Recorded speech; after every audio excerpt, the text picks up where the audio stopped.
On. Hey everybody, welcome to Game of Thrones Book Club meeting number 5. We were off last weekend because Graessle here had a bachelor party for his upcoming weekend, or his upcoming wedding. What's up? Oh, okay. Well, No, we need to take care of that now. yeah, where is that? I can get it. Okay, Chelsea's going to get a power supply for the laptop. Besides that, hopefully there are no technical issues. If you can't hear us or if someone's too loud or too quiet, please let us know. But, well, Chelsea's gone, but I'm James. And I'm James. That's Chelsea. She's Chelsea. And I'm Joel. Yes, and this is Game of Thrones Book Club, where every week we meet and discuss about 70 or so pages of the Song of Ice and Fire series, starting with the Game of Thrones, which is what we are still on after 5 weeks. So we're going at a reasonable rate, I'd say. I hope it's a good rate for all of you, and I'm so glad that all of you here are to join us. This is one of my favorite parts of the week, talking about Game of Thrones. And Can you swing around and grab that, Joel? if you didn't notice, Mara Lap, you're new here and this is your first live stream. We're excited to have you. Thank you for joining us. And if you notice, we have a bunch of decorations Swag. here. Yeah, if you didn't see my unboxing video, I won a scavenger hunt at Comic-Con, and HBO sent me a box of awesome stuff. So we have like a throne room built of Legos, a Varys action figure, that's Shaggy Dog. Where's the three-eyed raven? He's in the He's tree. in the tree. Oh, is the You can't see him. We can put him on yeah. the Oh, He's it's right by right, Joel's yeah. head. Oh, It's right cool, by yeah. Joel's head. So we got a bunch of yeah. stuff just to add to the ambiance. Also, behind us is a fan-designed sigil, and since we're sick of you guys not being able to see it behind us, we're going to do this. Yeah, there it is. Bam. This one was designed by longtime fan of the channel, Peony Lang. Yeah.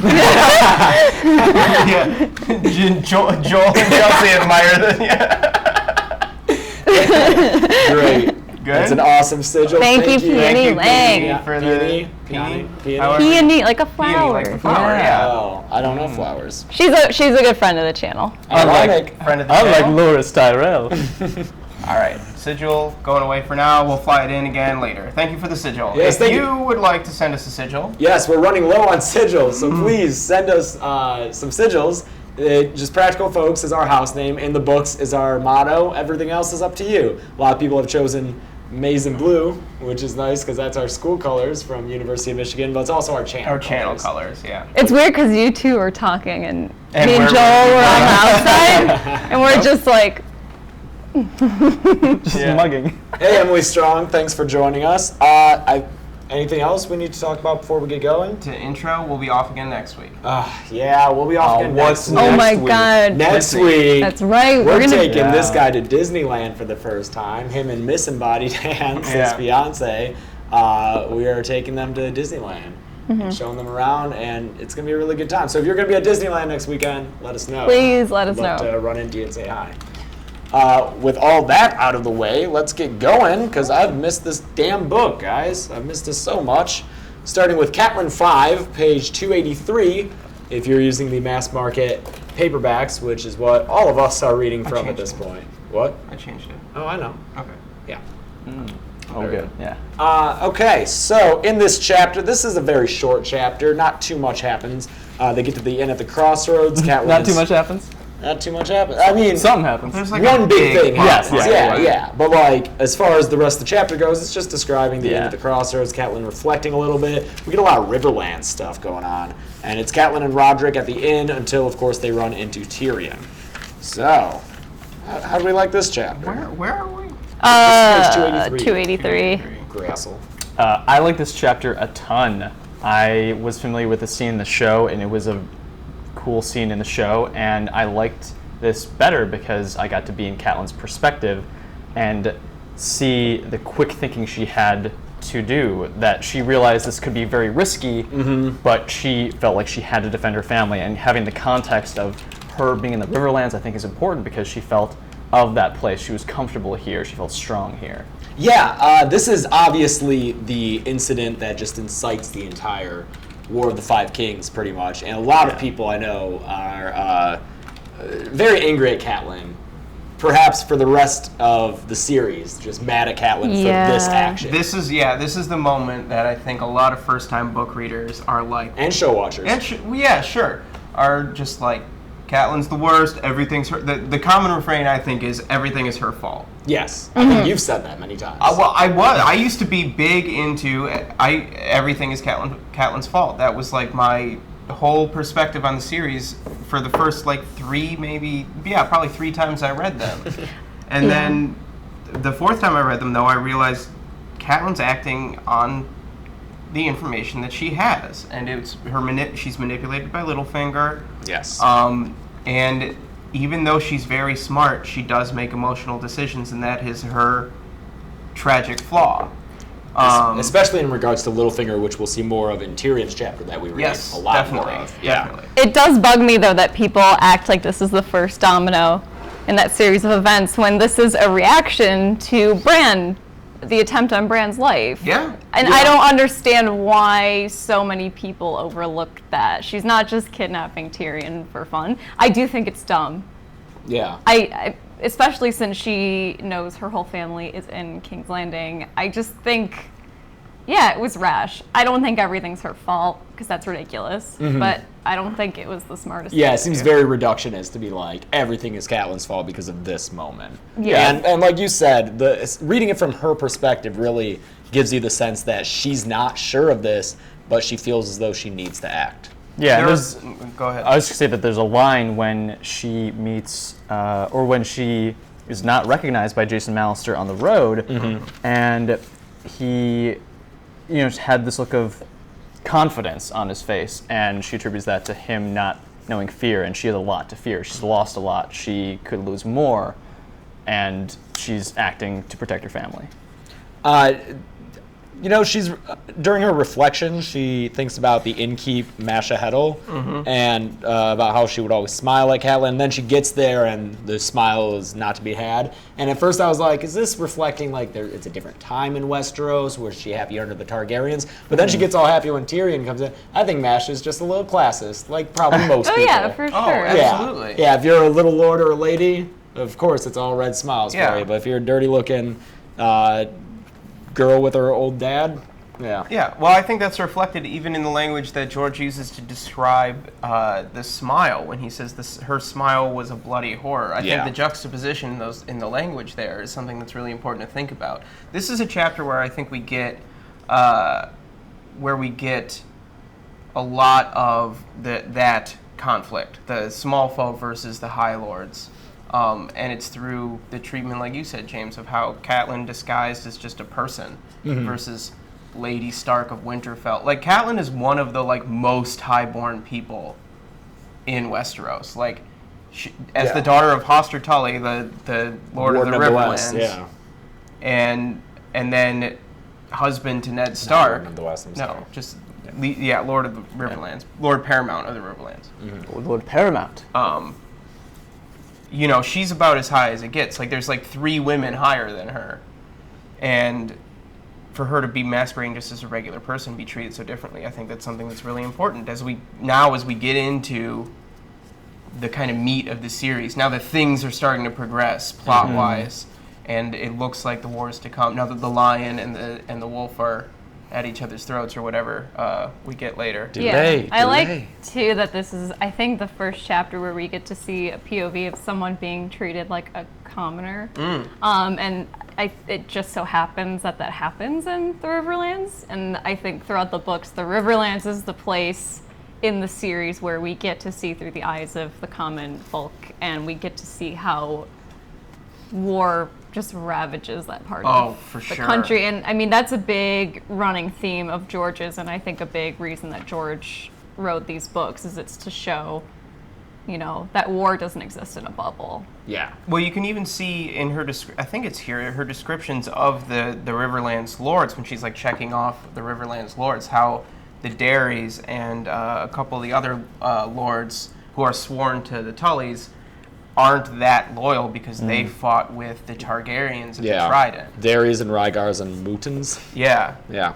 And then, of course, Lord Frey. Is this our first mention of Walder Frey? I don't think it's the first mention. Okay, this is the most extensive. This is the first mention of late Lord Frey. The late Lord Frey, how he arrived after the battle was won and was like, yes, I was going to help you the whole time. Oh yeah, that's an interesting question. Who is higher ranked than Catelyn. Well- Definitely Cersei. Technically, Liza. I was about to say also technically Myrcella.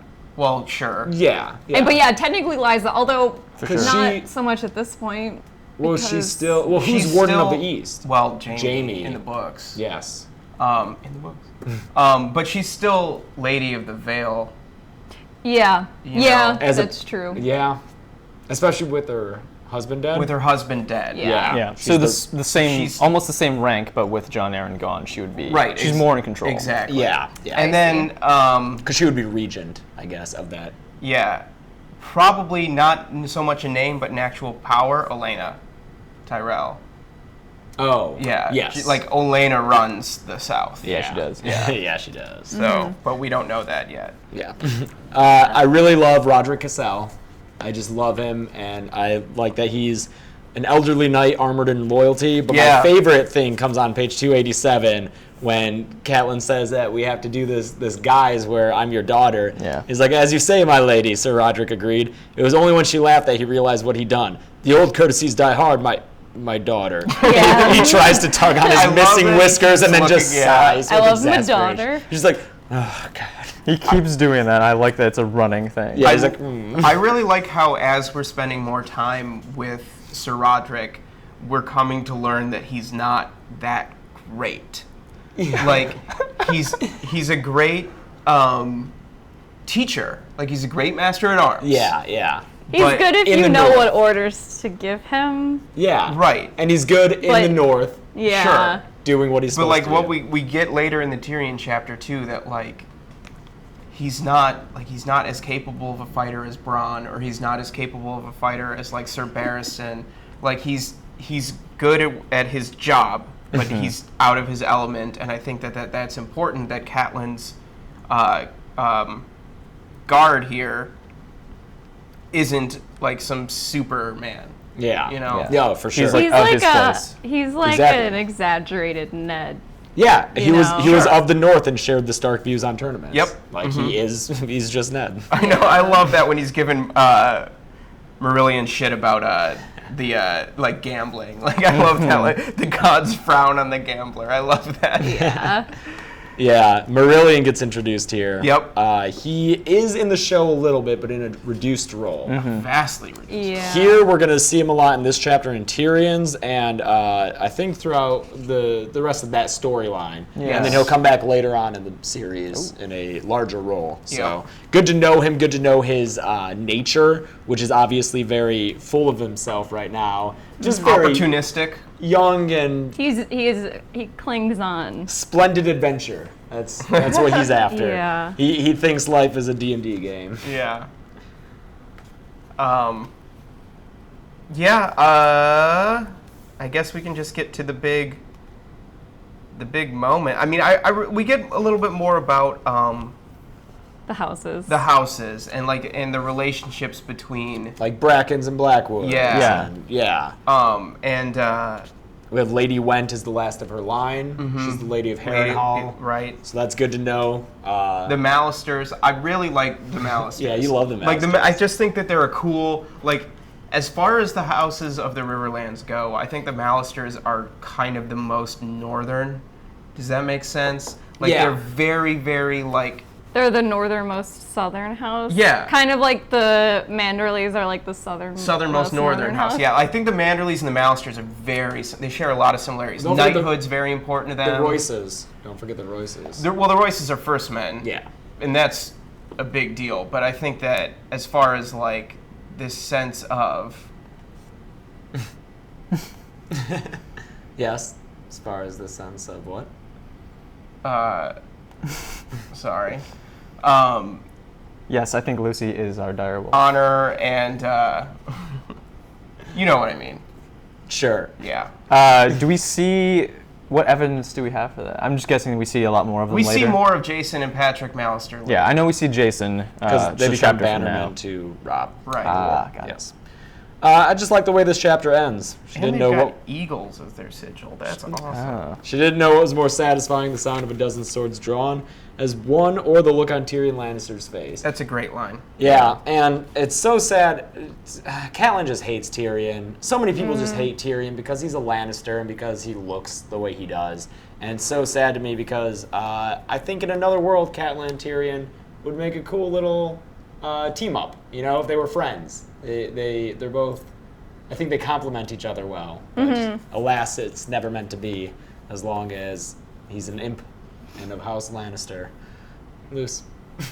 You're like in the worst possible spot. I'm loving it. I encourage all of it. Okay. You're getting cat hair but coffee, Lucy.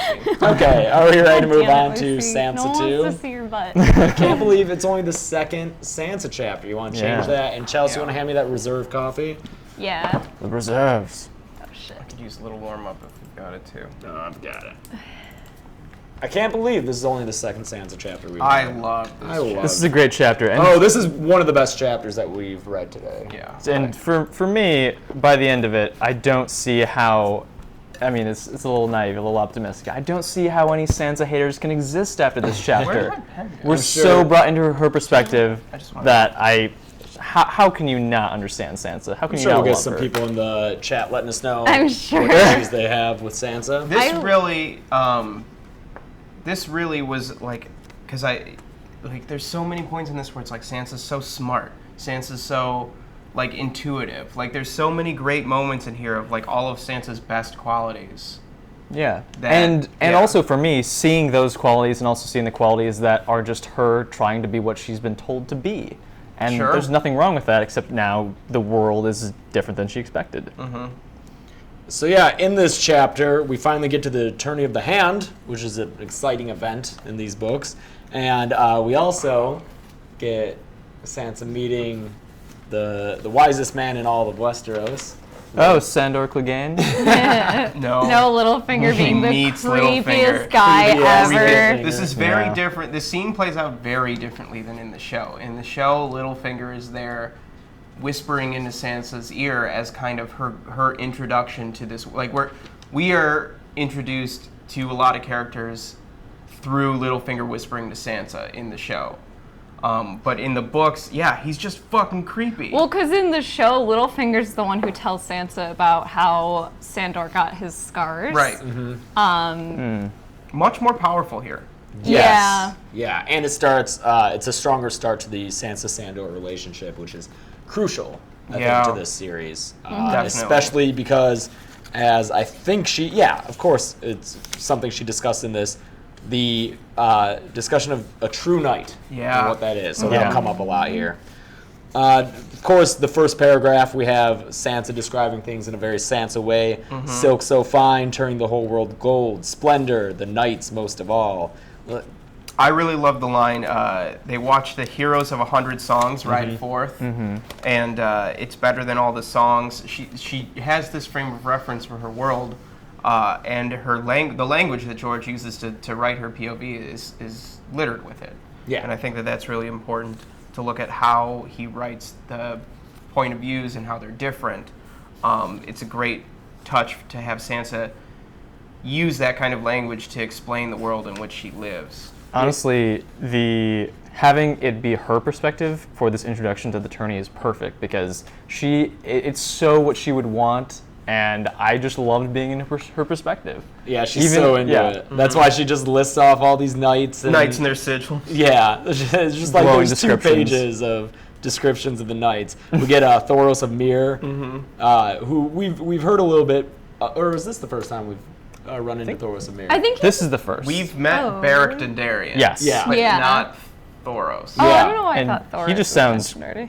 Thoros? Yeah, I know him from the show, but like this introduction is better. Shaven head, flapping red robes, and he had once scaled the walls of Pike with a flaming sword in hand. I'm assuming during Balon's rebellion? Yeah, he was the first one through the breach. Oh, It was yeah. Thoros, then Jorah.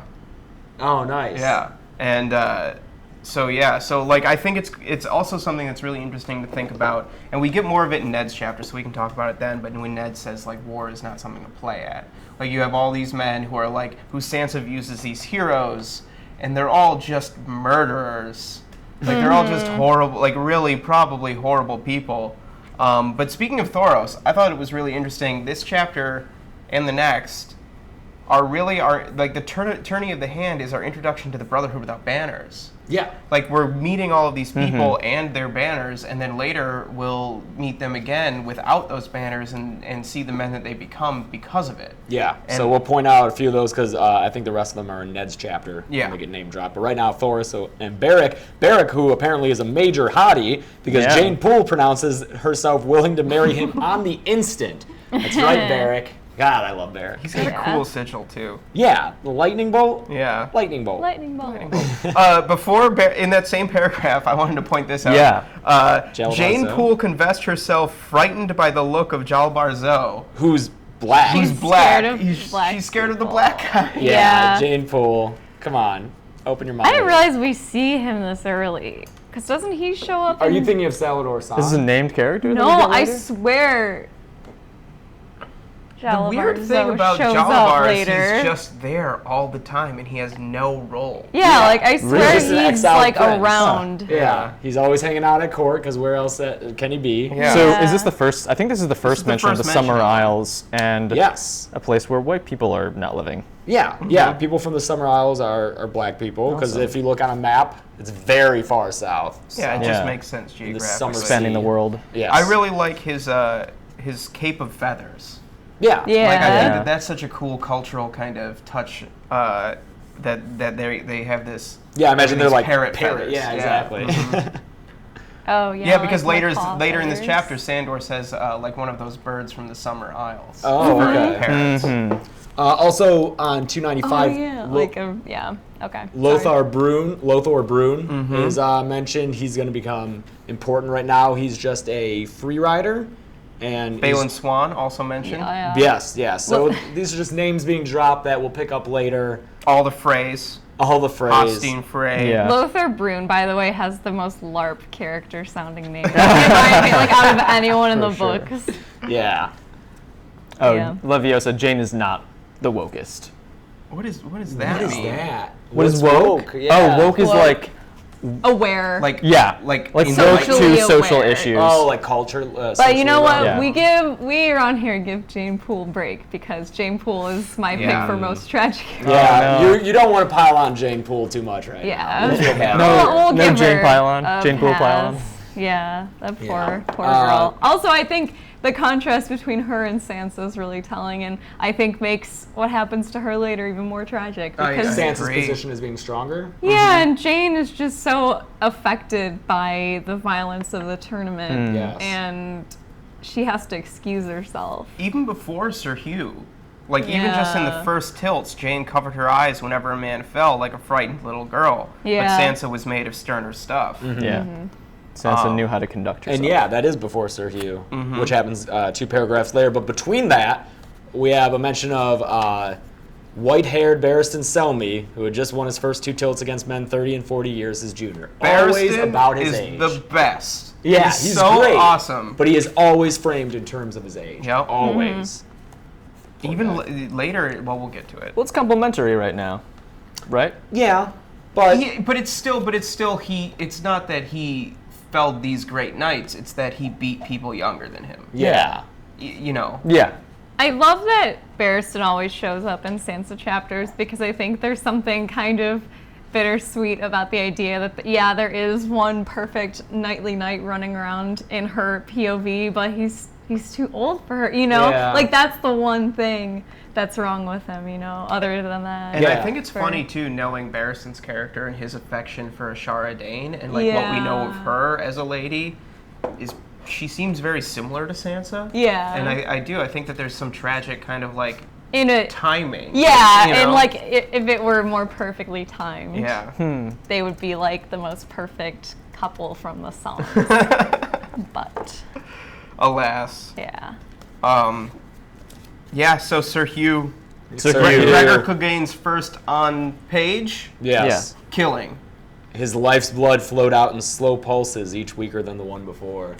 I just imagine like A really brutal, yeah, Yeah. Although I guess from the neck. from the neck. Yeah. I like how Sansa, it's the first time she's seen a man die, and she has a thought that she's not crying, but tears would flow for someone she cared about, Jory, Sir Roderick, or father, foreshadowing maybe. And most of all, I thought it was interesting the way she kind of realizes how unfair death is for those who don't have mourners. Like no songs will be sung, and she doesn't even know his name. Yeah, But- and the but- world will forget it. Yeah. And that's sad. But I think it's interesting looking at this paragraph, the way she's like, she ought to be crying too, and she says, but the young knight in the blue cloak was nothing to her. She had forgotten his name. As soon as she heard it, the world will forgot his name. And I think it's important to note that is sad is a simple 3-word sentence. Yeah, like, that was sad. Like, especially in a Sansa POV where a lot of her language is very flowery, to get that was sad. It's not. Like, Yeah. Like, that's Sansa thinking this should be sad. Exactly. Yeah. Like, I should Yeah. feel Oh, really? sad about this. I read that differently. It seemed more that was the conclusion that she reached almost, by accident. She, above she's saying that the young knight was nothing from her, his name would be forgotten, and then she's realizing soon the world would forget his name. It wasn't just her. There would be no songs. This actually was sad. What do you think? Yeah. I think maybe this is a little bit of Sansa starting to steel herself for what's upcoming. Because I think to survive in this world, you can't think everything is sad. Like, you just can't be affected by that. Even, I would argue, even people dying or being hurt who are close to you, you have to kind of build up this, like, really unnaturally thick skin. So I think maybe it's like her defense mechanism to be able to know when things are sad. Like, this is because objectively that's how sad. she should be acting. Yeah. But I think that we're starting to see a little bit of her emotional armor where she's able to, like, not be affected by certain things. Yeah. It only says that it was sad, not how she expressed sadness. Yeah. Not Right. sad because of it. Next paragraph, some more indication that the people love Renly. They Yeah. love King Robert's handsome young brother. He was a great favorite. And he's going to be using that as justification for his actions later on in the story. Now, do you think that... Hit me with a little bit of that. Yeah. Now, do you think that when the Hound tosses the antler into the crowd... Yeah. Now, the way that Sansa described it is that the Hound tosses the antler into the crowd. The Hound was just tossing the antler. It just happened to go to the crowd. Like, right? Yeah. Yeah, he's not, like, Yeah. throwing T-shirts or, The antler cannon. Like, and like, I just want to talk about the Hound. The But Hound we is don't have cool. time. We'll talk more We'll get about to it. the Hound. Sansa loved Loras and never seen anyone so beautiful. And important to note here, Loras is the youngest son of Mace Tyrell here. Not the only son. Oh. Yes, in the show he Yes. is the only Good son. call. Yeah. He has 2 older brothers in the books. We Yes. get bonus Tyrells. Yeah, more Tyrells, Garland and Willis. Before we get to Loras, there is this line talking about the Barrack and Thoros Yes. tilt, where Lord Barrack shifted his sail to a new mount, only to be knocked right off it by Thoros. I like it's that like- they're interacting right now. What does that mean? Wait. What? Say that again? Lord Barrack shifted his saddle to a new mount, Okay. only to be knocked right off it again by Thoros. There's so much in that sentence. Is there? Or are you trying to find something? I I'm don't know. finding stuff, but who cares? Like the fact that I can find Oh, stuff what? is Just him awesome. being brought- being like Yeah. going into he's going to a new mount. Yeah. And it's Thoros who is kind of, But Thoros knocks him off. I That's- know, but that's it's the- still, then it's still a reversal of that, which is still interesting. It's Okay. interesting. Yeah, it is. It's I just thought it was interesting that they That they have interaction. that they had this interaction. Sure. Later, they're going to be like best bros. I think they're already bros. Well, yeah, but they're going to But be best They're bros. going to be best bros.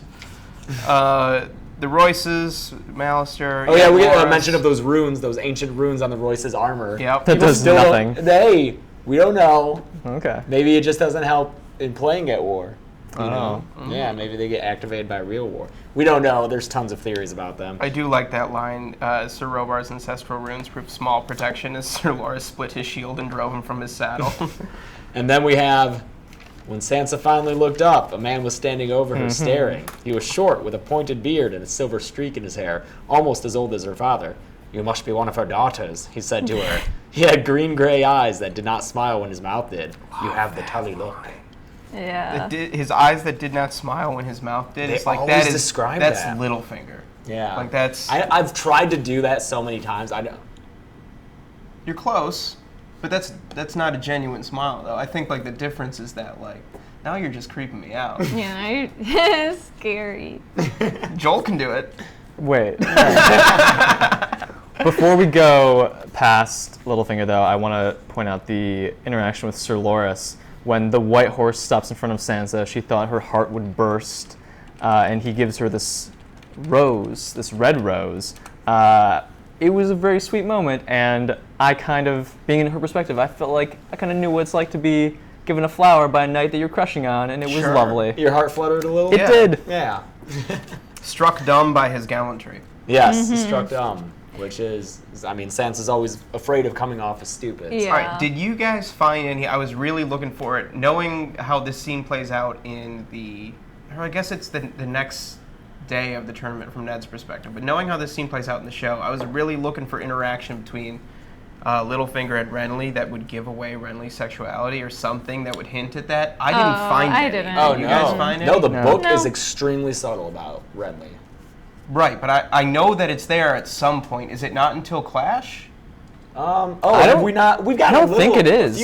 No, we haven't gotten any We outward. haven't really gotten any, like, what? indications. I read ahead. I don't think we get anything until. Oh, okay. In game? No, I don't We think only did. have that aside one from thing that that we one. read into yeah. the queer, using the Oh, word yeah, queer. the Using the word word queer. queer, Yeah. right? But when That's it. But I know that once we get to Bitterbridge and Clash, we'll get it more explicitly. All right. Okay. Cool. Here's maybe I'm reading into this, but your mother was my queen of beauty once, the man said quietly. His breath smelled of mint. Did he literally chew on some mint leaves? That's he what I was like, wondering. Sansa's here? Yeah. Right? Oh, Because totally. no one You're not ever putting in some Trident. remarks on that Like that's in other the POV equivalent of chapters. like. Yeah. Yeah, that's not like a thing for him. It's not like Varys smelling a perfume. Right. Yeah, it's Yeah. not something always Yeah, like described. No. it's specifically this chapter, he smells like mint. Yes. Ugh. And he So brushes her creepy. cheek.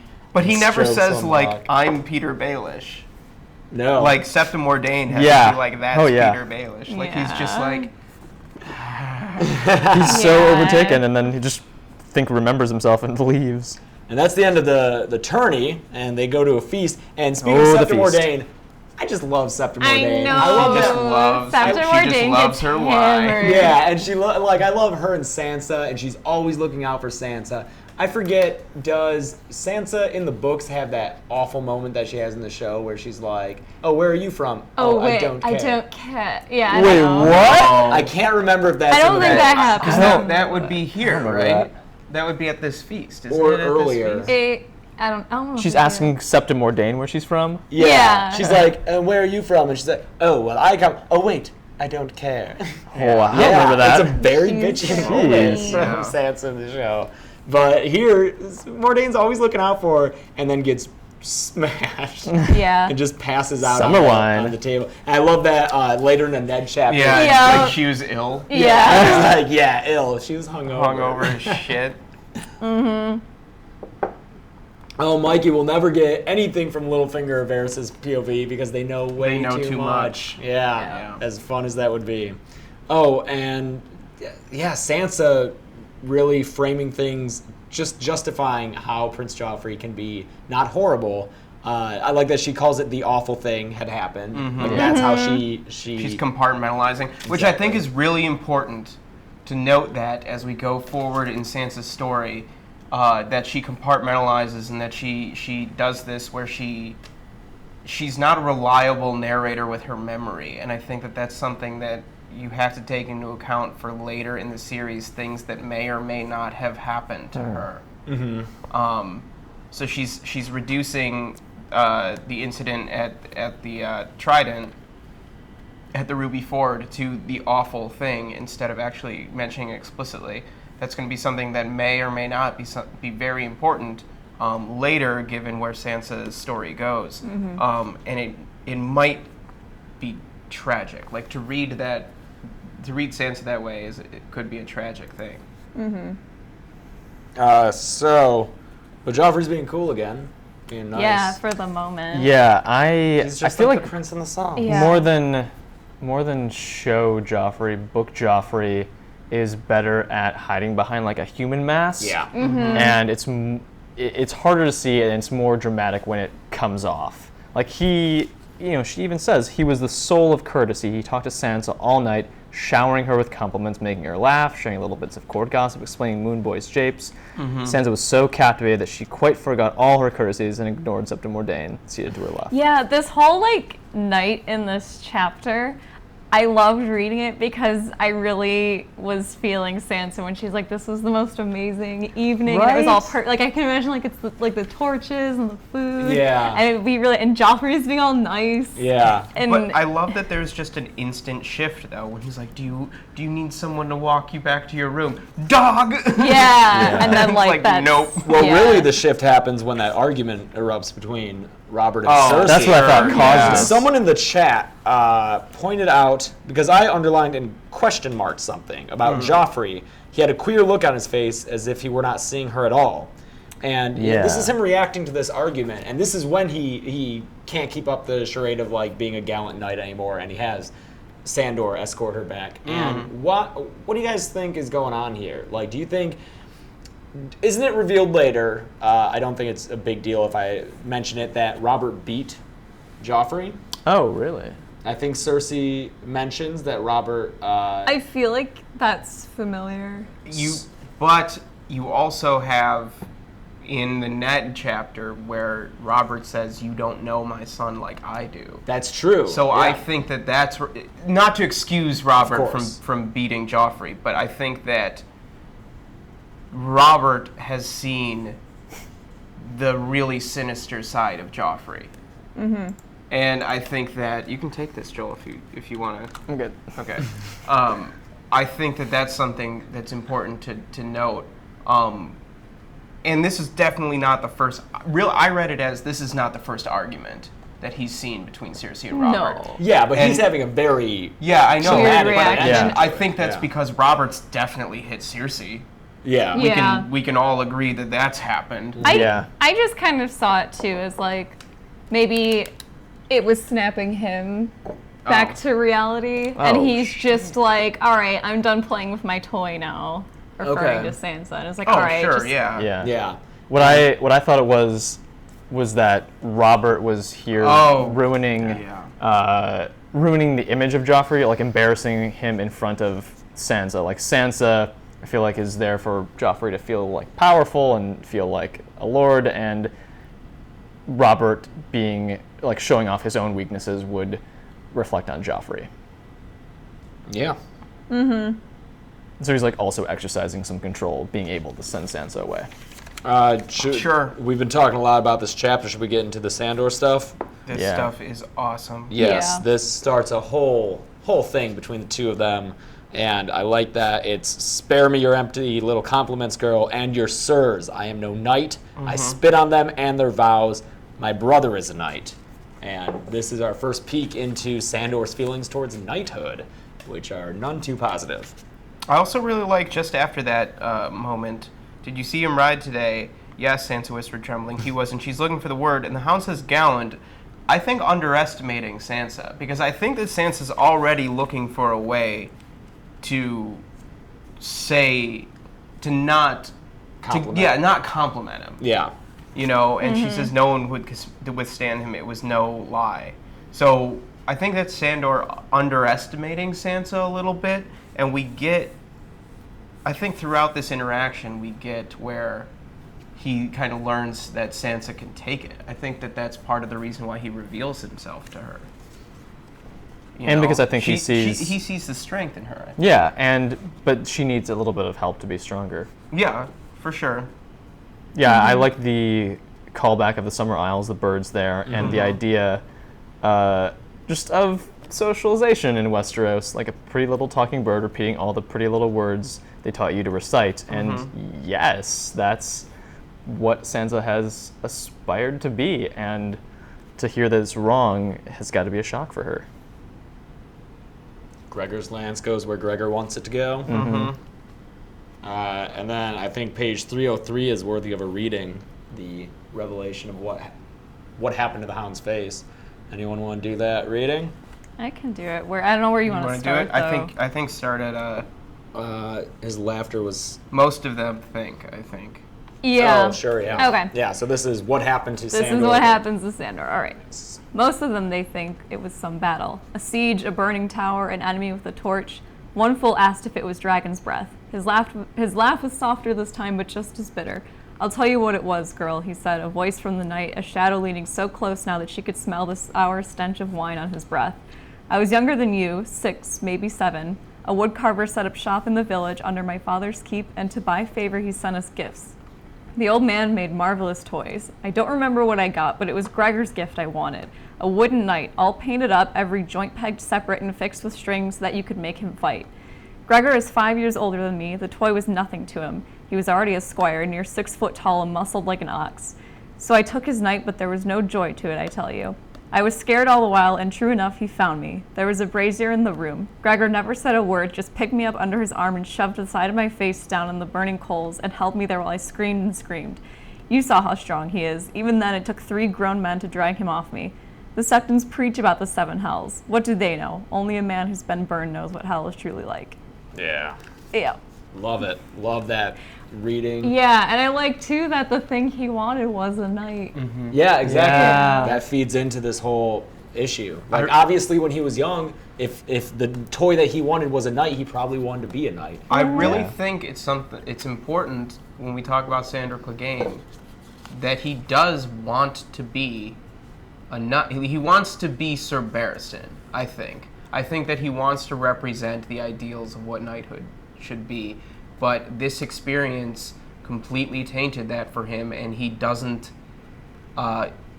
take that seriously. He thinks that knighthood comes with all of these grotesque undercurrents of like horrible acts of violence and you know the terrible things that Gregor has done, starting long before burning Sandor, but including burning Sandor, and then we get more of his history later in Ned's chapter. And I think that he's revealing himself to Sansa to justify kind of some of his actions and be like, this is why I am how I am, but I want to be something better. This is his way of saying, I want to be something better. Can you see this better side of me? Can you see the good half of my face? Well, I also think he sees in Sansa the person he was before this happened, and he maybe almost wants to just shake her and be like, look, you're so blind to everything. And I think he almost sees his past self and really resents it, you know? Yeah, like, you shouldn't be so naive. Yeah, because I bet he was into the songs and stuff as a little kid if he wanted to be a knight. Well, the history of House Clegane is like a song. Yeah. You know, and I think that that's important to his character, something that you can think about that informs who he is. And I like that after all this silence, when he tells her the story, she says he was no true knight. She says, of Gregor. I love. She found his massive shoulder with her hand. Yeah, and she says that to him, and he throws back his head and roars. I'm not quite sure how to make what to make of the roar, but she stumbles back. He catches her arm, and he says, "No, little bird. He was no true knight." And I don't think that's mocking. I think they found an understanding. I think that's Gregor almost crying. Sandor. God. Yeah, I think that Sandor almost that's his. He's trying not to show any more emotion than he already has. So it's not. I agree. I think that's sincere. He's not a sellsword, Paige. He's also not a knight, obviously, Marissa. A sworn sword. I think Mikey has it right. Yeah, and that's different than sellsword. Sellsword is a mercenary. Sandor doesn't get paid necessarily. No, he's sworn his sword. I'm sure they put him up. Yeah. Provide for him. But and then of course Sandor is obviously pretty sure he catches himself and sobers up a little and then realizes how much he opened up to Sansa, and that's why it ends with him threatening to murder her. Yeah. They've And take a bonded, quick but break. she's still who she is. Yes. Any other things to say? I'd like to note that so Gregor is 5 years older than Sandor.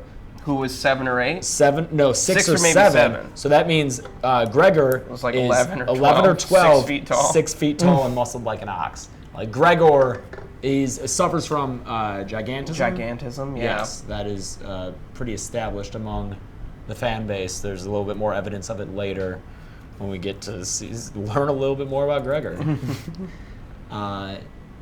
And anything else? I like that there's lemon cakes. Lemon cakes, yep. Page 300. There's so much She good could food only at the have feast. 2. She could only have 2 as much as she loved them. Yeah, I know. The feast and the inn at the crossroads informed what I'm having for dinner tonight. Yeah, bottom of 299 is just a paragraph of food, snails and everything. God, what a The great snails. chapter. He helps you with the snails. Yeah. I think I love this scene between them. I wish that that like Sandor's origin had played out this way in the show. I understand why they didn't. Like Yeah. they obviously cut the feast, and the Tourney of the Hand in the show is very low rent. Yeah. But I think that this is such a powerful moment, and it takes so long for us to get powerful moments in the show between Sandor and Sansa. I would have loved to have had something earlier on in the show's run.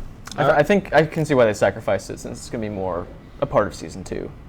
Right, and we Yeah. get it in season 2. Yeah. Yeah. And I just loved the parts that Sansa loved. You know, the night was, what was the line? Dark and full of terrors. No, she was drunk on the magic of the night. Just the whole thing being intoxicating. Yeah. But she was also probably drunk. Both. Yeah. But yeah, it does sound like the best night that anyone in these books has had. But this is the second time that Sansa's clearly been drunk, and she's been like drunk on the adventure of it. Yes. No Sansa, that's alcohol. Yeah. Did you change the title? Yes, you did. I did. Eddard 7. Eddard 7. This is the longer of the 2 7 hells. Eddards that we read. And this involves him speaking to Robert about fighting in the melee. Then the tournament ending with the awesome, very important scene between the Clegane brothers. Yeah. And then Ned, quick conversation with Arya before he ponders the plotting that's going on. And then a great couple-page long conversation with Varys. Can I make a joke real quick, guys? Sure. I just thought of? Yeah. Clegane Bros Melee. No. Come on, like Smash Bros Melee. That's great. Maybe if you had said Chat loves it. Super Clegane Bowl. Chat hasn't heard it yet. Well, chat's gonna love it when they see it, right, chat? You're yelling at us. I'm peeking all over the place. All right. Yeah. Ned. I stood vigil for him myself, Sir Patterson Selmy said as they looked down at the body in the back of the cart. He had no one else, a mother in the vale. Like, Barristan's just, like, he's, for all intents and purposes, the highest ranking knight in the land. And because he's commander of the Kingsguard. And he's like, well, there's no one else, so I'm going to just stand and look at this dead knight all night. Like, because that's my job, because... I think it's so interesting that Sir Hugh, he was a squire to Jon Arryn, who was the second most important person in the realm, and multiple times we keep hearing that he's just nobody, that Sir Hugh is nobody.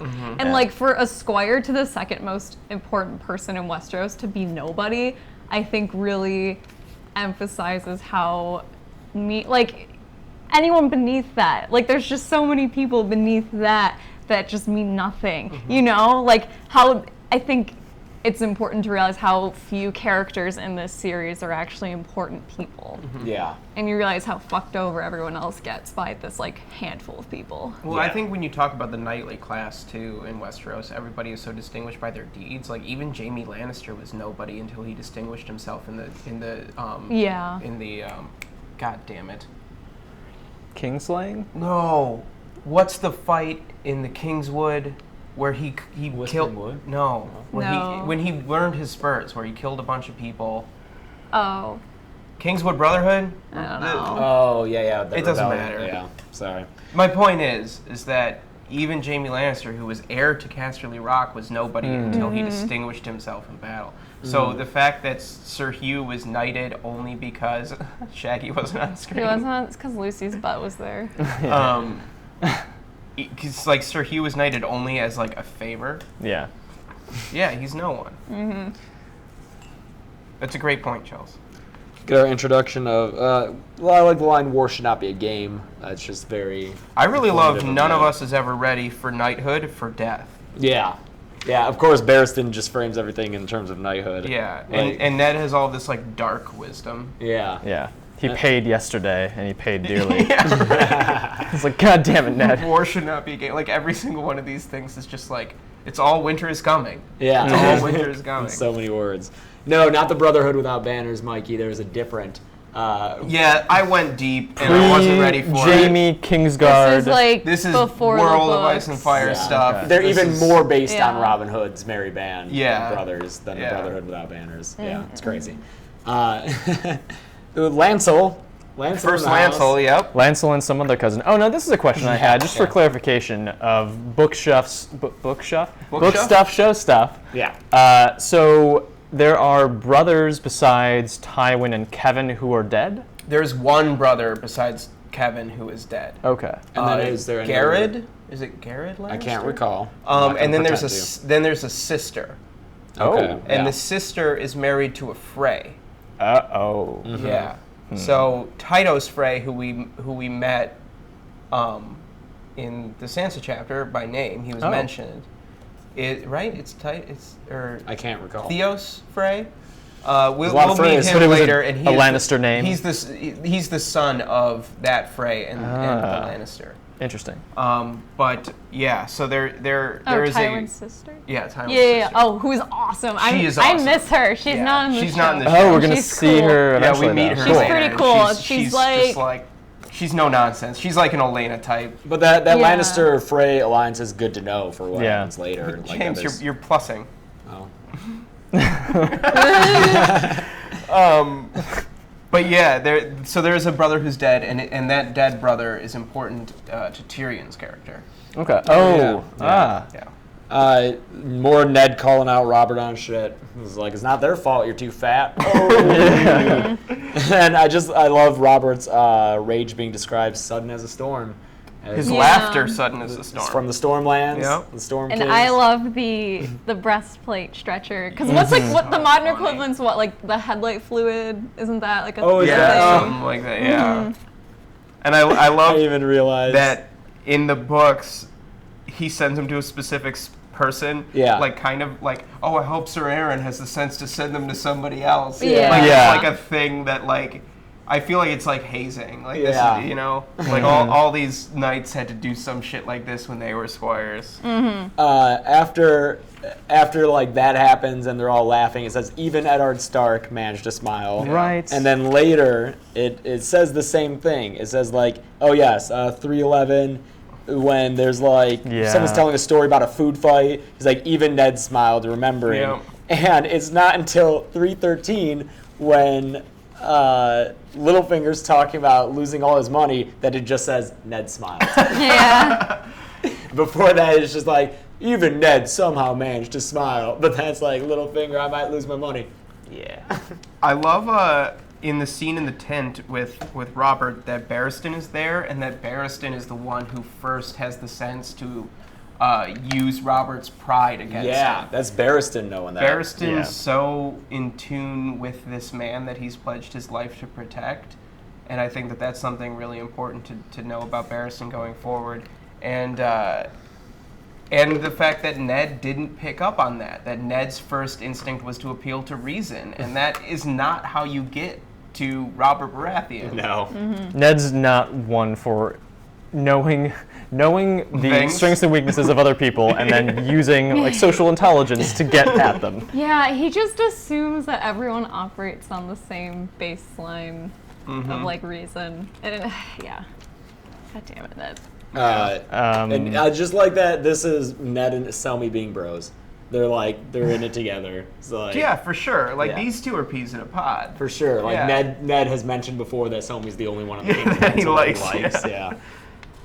And hey, you know what? Robert throws the breastplate at Selmy. Selmy dodged. Yeah, I really like that too. I was like, yeah, That's 'cause right. He's awesome. I just imagined when that guy threw that shoe at George.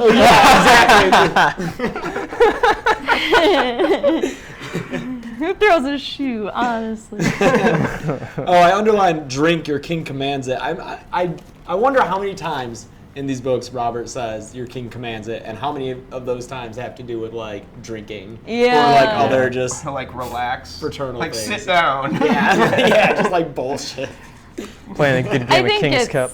It's interesting that Robert's always whining about how he hates being king, but then always invokes being king when he's just trying to bully people. Yeah. Mm-hmm. Well, if you're gonna make me do this, well then, do what I say. Yeah.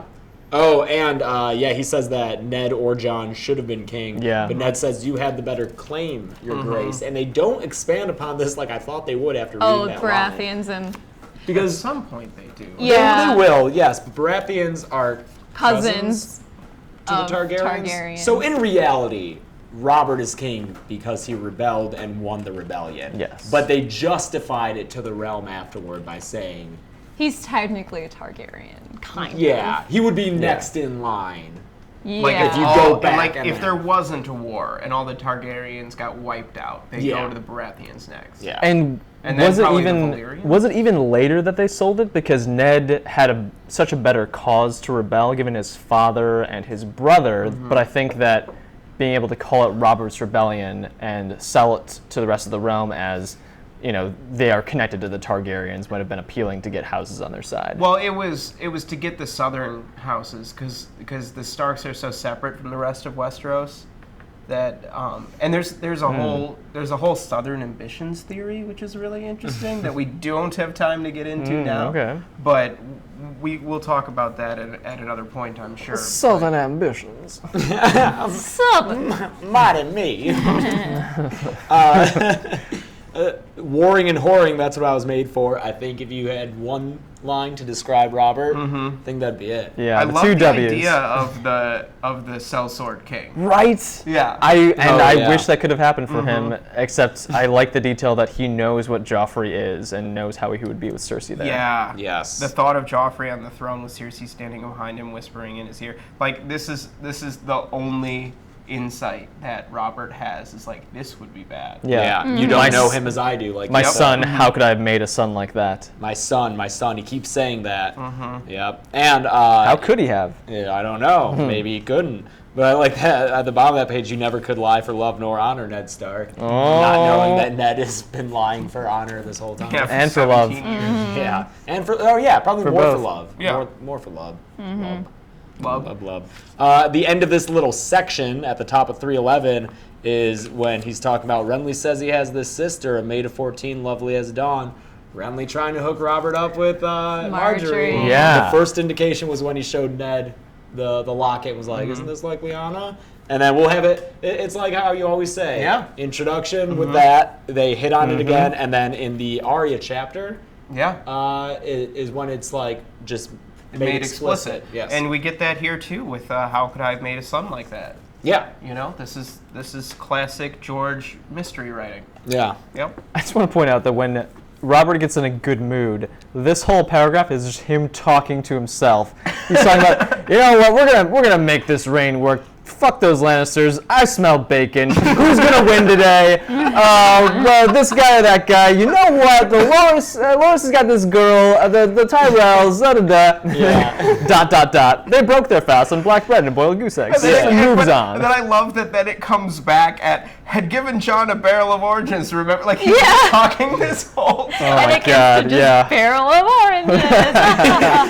Yeah, like the ellipses. Like, that's so funny. Like He's been talking this that's whole time. well crafted writing. Yeah. Like, Yeah. Oh, and down there was Septim Ordain was ill today. Yeah. Yeah, I was ill this morning too. Yeah. Post DD. And then breakfast tasted better than anything Ned Stark had eaten in a long time. He's smiling. Good for him. Yeah. Have a moment or two. Get a lot of stuff about Sansa through Ned, which is interesting because he obviously doesn't know about that exchange they had the previous night. But Ned Stark would have loved nothing so well as to see them both, Sandor and Jaime, lose. But Sansa was watching it all moist-eyed and eager. I'm guessing more for Sandor than Jaime, even though she finds Jaime really hot. Because at the top of the next page, 313, Sansa said, I knew the Hound would win. Yeah. How did she say that? I'm guessing, like, I knew he would win. Yeah. You know? Not in any sad way. No. Yeah. And then we finally get our crazy description of... Oh, boy. Before we go get ahead, there... Chris. Oh, yeah, this I think Gregor this is- description, right? Before we get to okay. Gregor, I think this is a very, very important line. This is another instance of George planting something subtle and then paying it off explicitly later.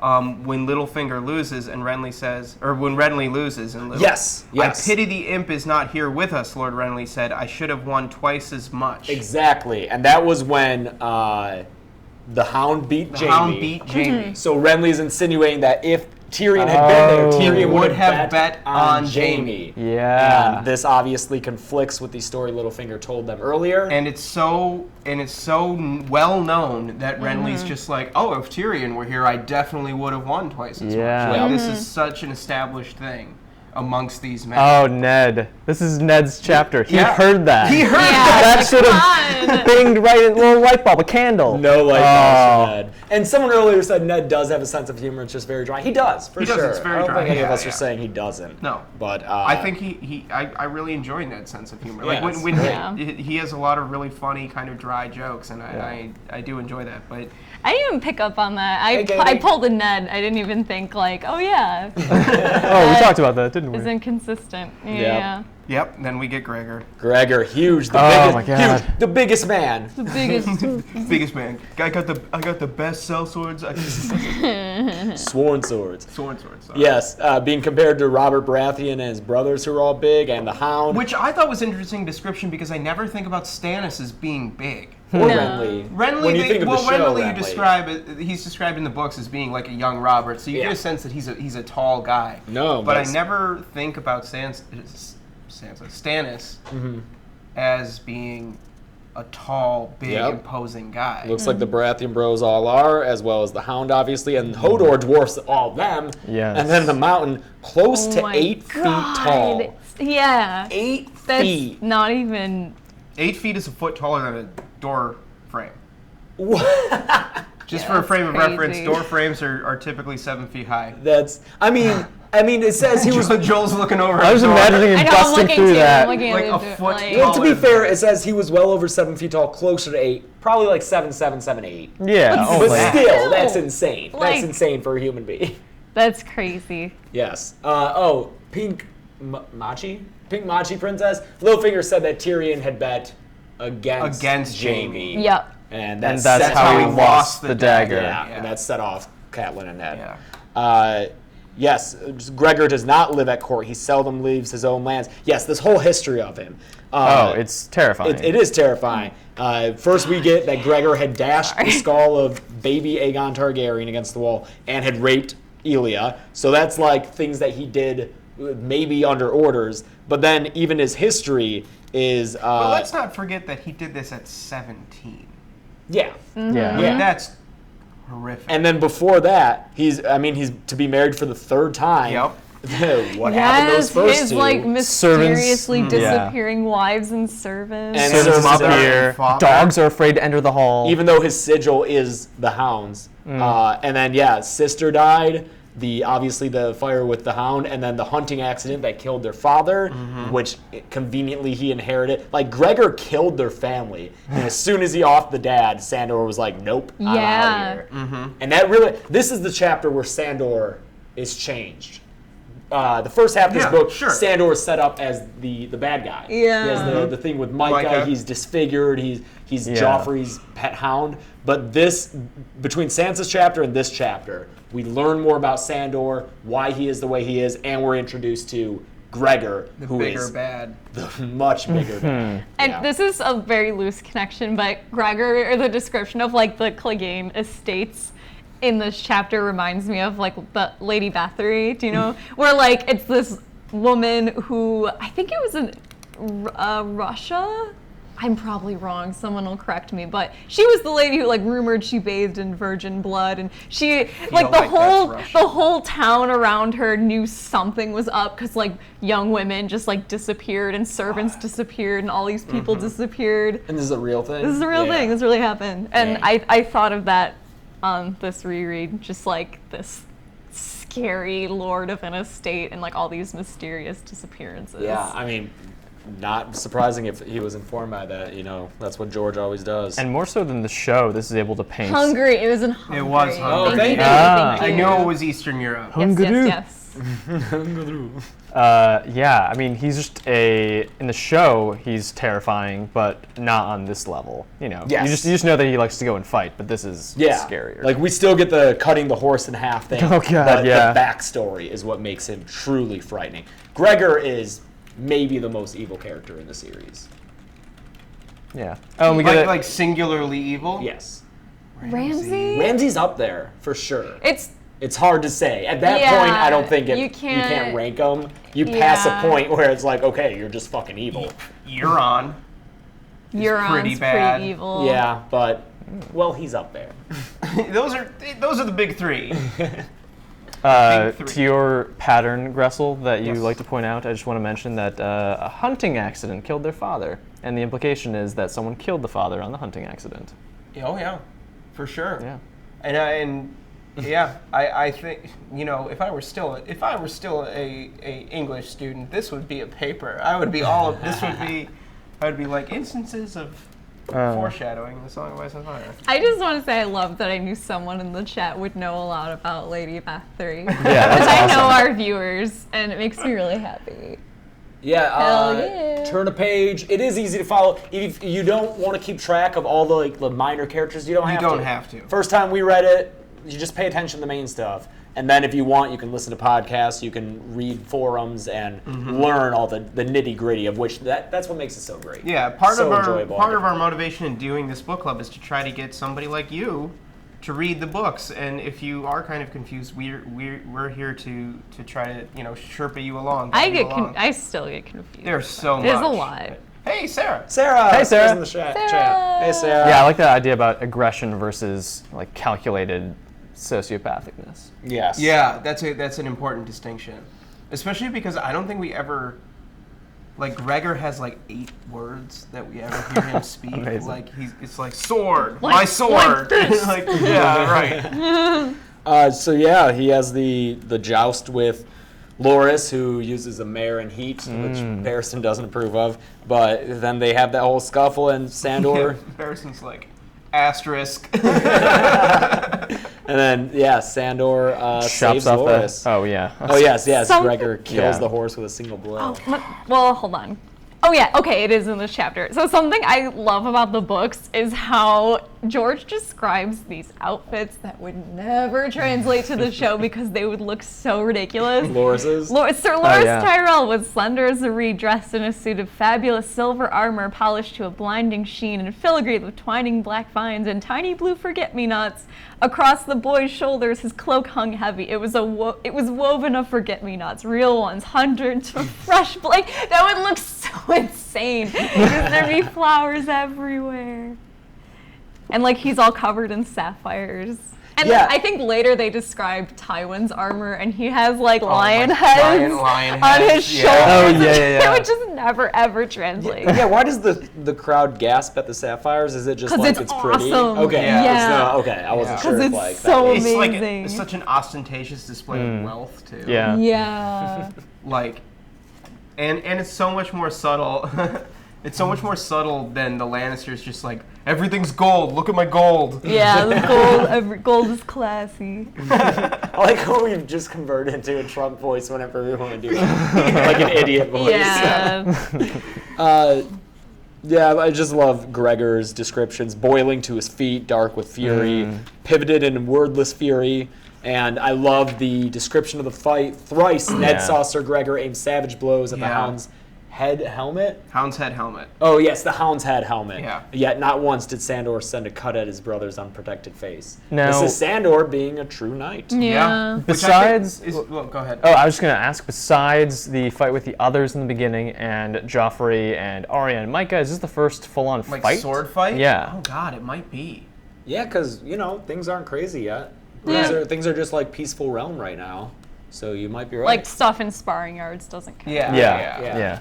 This is the first fight that has we stakes. Yeah, Yes. fight to the death, Yeah. potentially. I think it's important too to note that Sandor here, we've been hearing about how Loras is an exceptional knight, Like he's unhorsed The these like best. great, the best night. The best damn night. He's unhorsed these great knights. He's like a rising star. He has all this prowess and skill. But here, Sandor saves him and fights off like the most physically powerful person Easily. in the country. Yeah. And we don't really hear about Sandor Clegane as this like great fighter. And do you guys think that has something to do with his lack of the title of Sir? Like he is not a knight. I Do you could think see people think that. less of him as a Yeah, I think a as a singer fighter? wouldn't bother writing a song about him because he can't call him. even Sir though Hound. here he's exhibiting True knight. true knight? Yeah, it's not a He also, meritocracy. I like that he also kind of saves the beautiful maiden, even though, like, obviously Loras is a dude. yeah. He's just so pretty. But he was described like a chapter ago with like those Yeah. long Yeah, brown curls. curls, eyes Yeah. golden. Yeah. Yeah. I know, that's so great. And yeah, Sansa had the right of it after all. Yeah, where is it that she says, "Is the Hound the champion now?" Like I imagine Yeah, she's like- like, "Yeah." Is he? And then the Hound, of course, "I am no sir," he replied, but he took the victory and the champion's purse, and for perhaps the first time in his life, the love of the commons. They cheered him as he left the lists.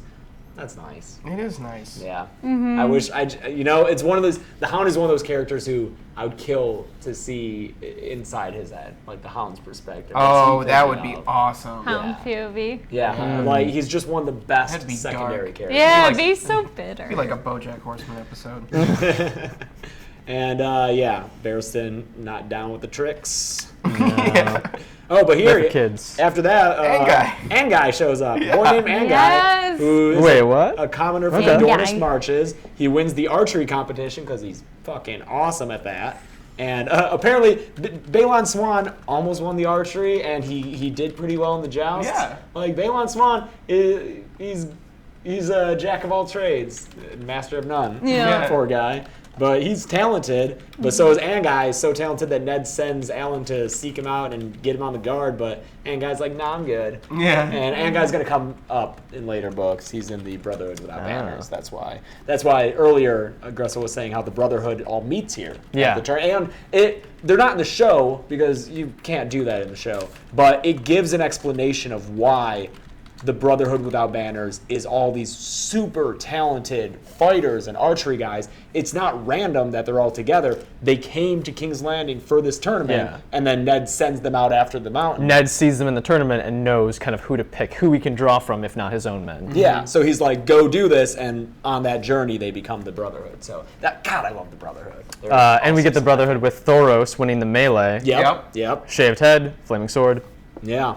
Nothing frightened Thoros. Nothing frightened Thoros. Even though we will see him frightened in later stories. Really quick, right after this passage we're talking about, Arya and Sansa talking about Arya's dancing lessons. I just had the Yeah. thought, and maybe I'm wrong here, but are Bravo's water dancers ever referred to like that in other places, or is that just an Arya's POV No. where they're like water dancers? I think we do get that later when we go to Bravos. Okay, because I had the thought that maybe they're calling them her dancing lessons to kind of cover it up a little bit. Yeah, I think so. I think that's true, but I think that what it is that it seems to me, and I could be wrong, that it's almost like a rank or like a specific Yeah. school of discipline. Yeah. Almost like it's like a Taekwondo versus karate kind of thing. Yeah. We can talk about this more when we get to the Arya chapter Sure. too, but I have a bunch of questions about that because I was thinking about it. Dance of the Dragons gets mentioned, although it's just the song, not Right. the actual historical event. Arya had been wandering around with a swatch of black silk tied over her eyes. Yeah. I love how happy she is about being sore all over. She's like, yeah. She's like I showing hurt off her everywhere. bruises. Yeah, I get it, Arya. Yeah, it's crazy realizing, and again, this is more Arya shit, but we'll talk about this later, like how much her early stuff parallels her later Yeah. stuff.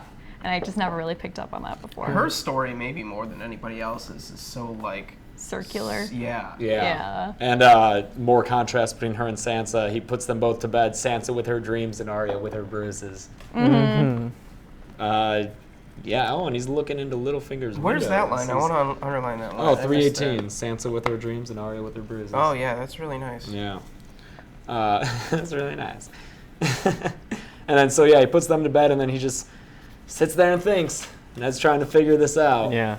And we know that Robert has bastards everywhere. Yeah. This is Robert's first child is a daughter born in the Vale. That'll come up a little later. Yep, shortly. And he also has another bastard that he openly acknowledged being fostered by Renly's Castellana at Storm's End. That's Edric Storm, right? Edric Storm, So and he'll come Maya up later. Stone is the first. Is the daughter, yes. Yes. Yeah, so they'll come up. Edric Storm is actually, if you're familiar with the show, Gendry in the show Is closer to Edric Yeah, Storm. it takes a lot of Edric Storm's storyline. Yeah.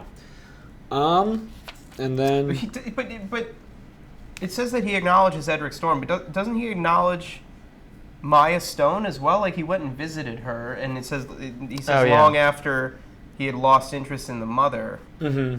So wouldn't that have been an acknowledgement as well? But I think so. But that wouldn't have been when he was like King Robert. Yeah. That was Yeah. when he was like a kid. Yeah. Yeah. And yeah, this is law and custom gave the baseborn few rights. Gendry, the girl in the Vale, the boy at Storm's End, none of them could threaten Robert's trueborn children. ... But, Yeah, and then somebody interrupts him. yeah, somebody who is And that's somebody. Varys' Halloween USA costume. And I think it's telling that the way this plays out, he comes in, says we must speak alone. Ned doesn't recognize him, and there's a sentence, curiosity was stronger than caution. yeah, Ned. come on, man. But I think that every time Varys is described, even when he's in costume, is stout. I think the word stout is used. The Well, he visitor can't was change that. About exactly himself. Right, I but it's think a nice, like, it's something to look out through for. line. Sure. You know, if Yeah, someone yeah. is stout, was that how he was described? Oh, the man who visited Gendry? the armor. Oh, yeah, shit. for sure. Yeah. For sure. I'm gonna double check. You guys can continue. All right. Yeah. I like the way that this line of Varys' dialogue is written. I just really love the way that it's written. Mm-hmm. This is top of 320. That was my dearest hope, Varys said. It would not do to have certain people learn that we had spoken private. The Queen watches you closely. This wine is very choice. Thank you. Like, I just think that that's such a lovely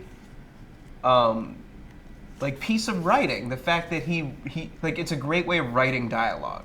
Like, Varys is having this conversation. He's like, this is very serious. But the fact that he still, like, George as a writer has the knowledge to be like, oh, well, he's drinking this wine and this character would have this courtesy.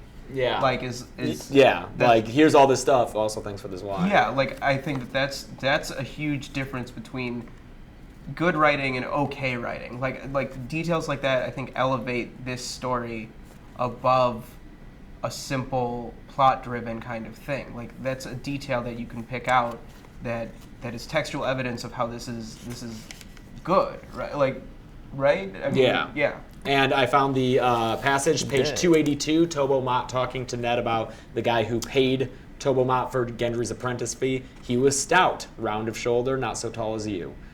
Brown beard, but there was a bit of red in it, and I think later we see Varys in With disguise that with a same beard, but disguise. always stout. So, good to know, good to know. The Red Keep has ways known only to ghosts and spiders. Varys smiled apologetically. Varys knows the Red Keep very well. That's a great line. Yeah. Smiled apologetically. And That's something that I can immediately picture Conwith Hill doing. Yeah, Yes. yeah. And I like that his cloying tones are gone when he's talking about Robert being a fool. His voice was thin and sharp as a whip. Like, you know it. You know Robert's a fool. And then he insinuates that he's on Ned's side. If truly I need to tell you that you're a bigger fool than Robert and I'm on the wrong side. Is he on Ned's side? Well, didn't he already say he's on the side of the realm? You can't. Yeah, I think he's okay. he's saying here that now he knows that Ned can be trusted because he's not out for himself, he's out for the realm. Yeah. I'm curious here, knowing what we know about Varys' motivations, though, what does he gain from keeping, and I guess Illyrio says the same thing in Arya's chapter, what does he gain from keeping Ned alive? Stability. He needs this. He needs the stability for now. For now, yes. Yeah, they don't want the lion and the wolf at each other's throats yet. Not quite Yeah, yet. he at least needs That's so many someone that he questions. can convince that at least ushering in a different reign would be better for the realm. Do you think that that's what he's trying to kind of talk to Ned about when he's like, Robert's a fool? Do you think that's kind of interesting? Do you think that Varys is kind of like, maybe we could do this without war? Maybe. Yeah. I'm sure he's exploring that option. Okay. Yeah. And testing the waters. Mm-hmm, exactly. Sure. And Ned getting mad at him for not talking about or not letting the king know about the plot. I command whisperers, not warriors. That's going to be very important at the end of this book. Varys knowing his limitations, despite his knowledge, what he is capable of doing. Yeah. Oh god, that seems so good. And to get there. Ned realizing, or Varys trying to explain to him that inaction can be more powerful than action, because what would action do? You know, here Robert would have just fought anyway to prove everyone wrong. Hey guys, what's puissant mean? I feel like I'm not saying that right. Puissant? I have no idea. Oh boy, Robert. I don't remember. I know. I feel like I knew Let's it. look that shit up. Vocab time. Puissant. It means Having great power or influence. Yes. Thanks. Thanks, The Google. most puissant warrior. Yeah. I bet we're saying it Puissant? wrong. Yeah. Please tell us. Puissant. puissant. Puissant. They sing no songs for spiders. And we do get the line that he would not kill you, not even for his queen, and there may lie our salvation. So while Robert's alive, Ned is safe. Yeah. Then he's talking about the council. His brothers hate the Lannisters, but don't quite love the king. Barristan loves his honor. He certainly does. Pycelle loves his office. Littlefinger loves Littlefinger. I know. And then, well, Littlefinger loves something else too. The stream is smart. And then talking about, everyone knows what puissant means. You need the best. You guys Googled that shit. Don't pretend like you didn't. They're closer to being in school age. That's what I'm saying. They still have hope. Then Varys describing the Kingsguard and how Selmy's made of true steel, but Selmy's old, always. And then Boros and Meryn, Boros Blunt and Meryn Trant, are the queen's creatures to the bone. Very important. Good to know. Yeah. Good to know. And we get the revelation of poison. Yes. Yeah, Tears how of did Ice. Jon Arryn die? I wondered when you would get around to that. Tell me, and immediately, the Tears of Lease, they call it. Like, Varys has known this whole time. Yeah. Anyone? Can we move on? Because we still have 3 chapters to cover. Yeah, let's- And 2 of them are pretty long. Excited for the next one.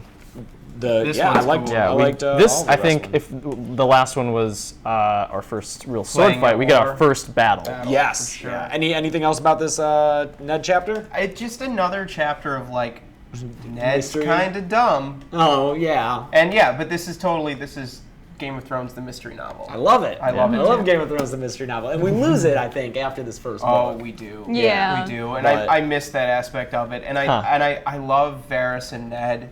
I think that there's such different ends of the spectrum. Even though their goals may be more closely aligned than they realize, or that Ned realizes anyway. Yeah. Which Tyrion is this? Tyrion 4. No. No, not Tryon. Damn it, I do that every time. Really? Tryon. Tryon. So Tyrion 4. This is Tyrion traveling to the Vale with Catelyn, and first it's him reflecting on how they tricked him. Yes. To lead him there, we which get is sort great. of a part 2 Yeah. He to like the earlier scene. Yeah, we get exactly. He reflects on it, and we get it in like flashback, if you were, as he will, and then the battle that Joel mentioned, which I thought was awesome. Yeah, it That was very quite cool. And yeah, for me, the Tyrion we've gotten up to now is him using his name to get what he wants, and us seeing his wit to counsel and to learn, sort of get what he wants. But now it's his name that's keeping him alive, and we're seeing how he gets anything beyond that with his wit. Like he's like fighting with his wit for his life. Before this, he's just used it, but now like he has to really kind of exercise it. Yeah.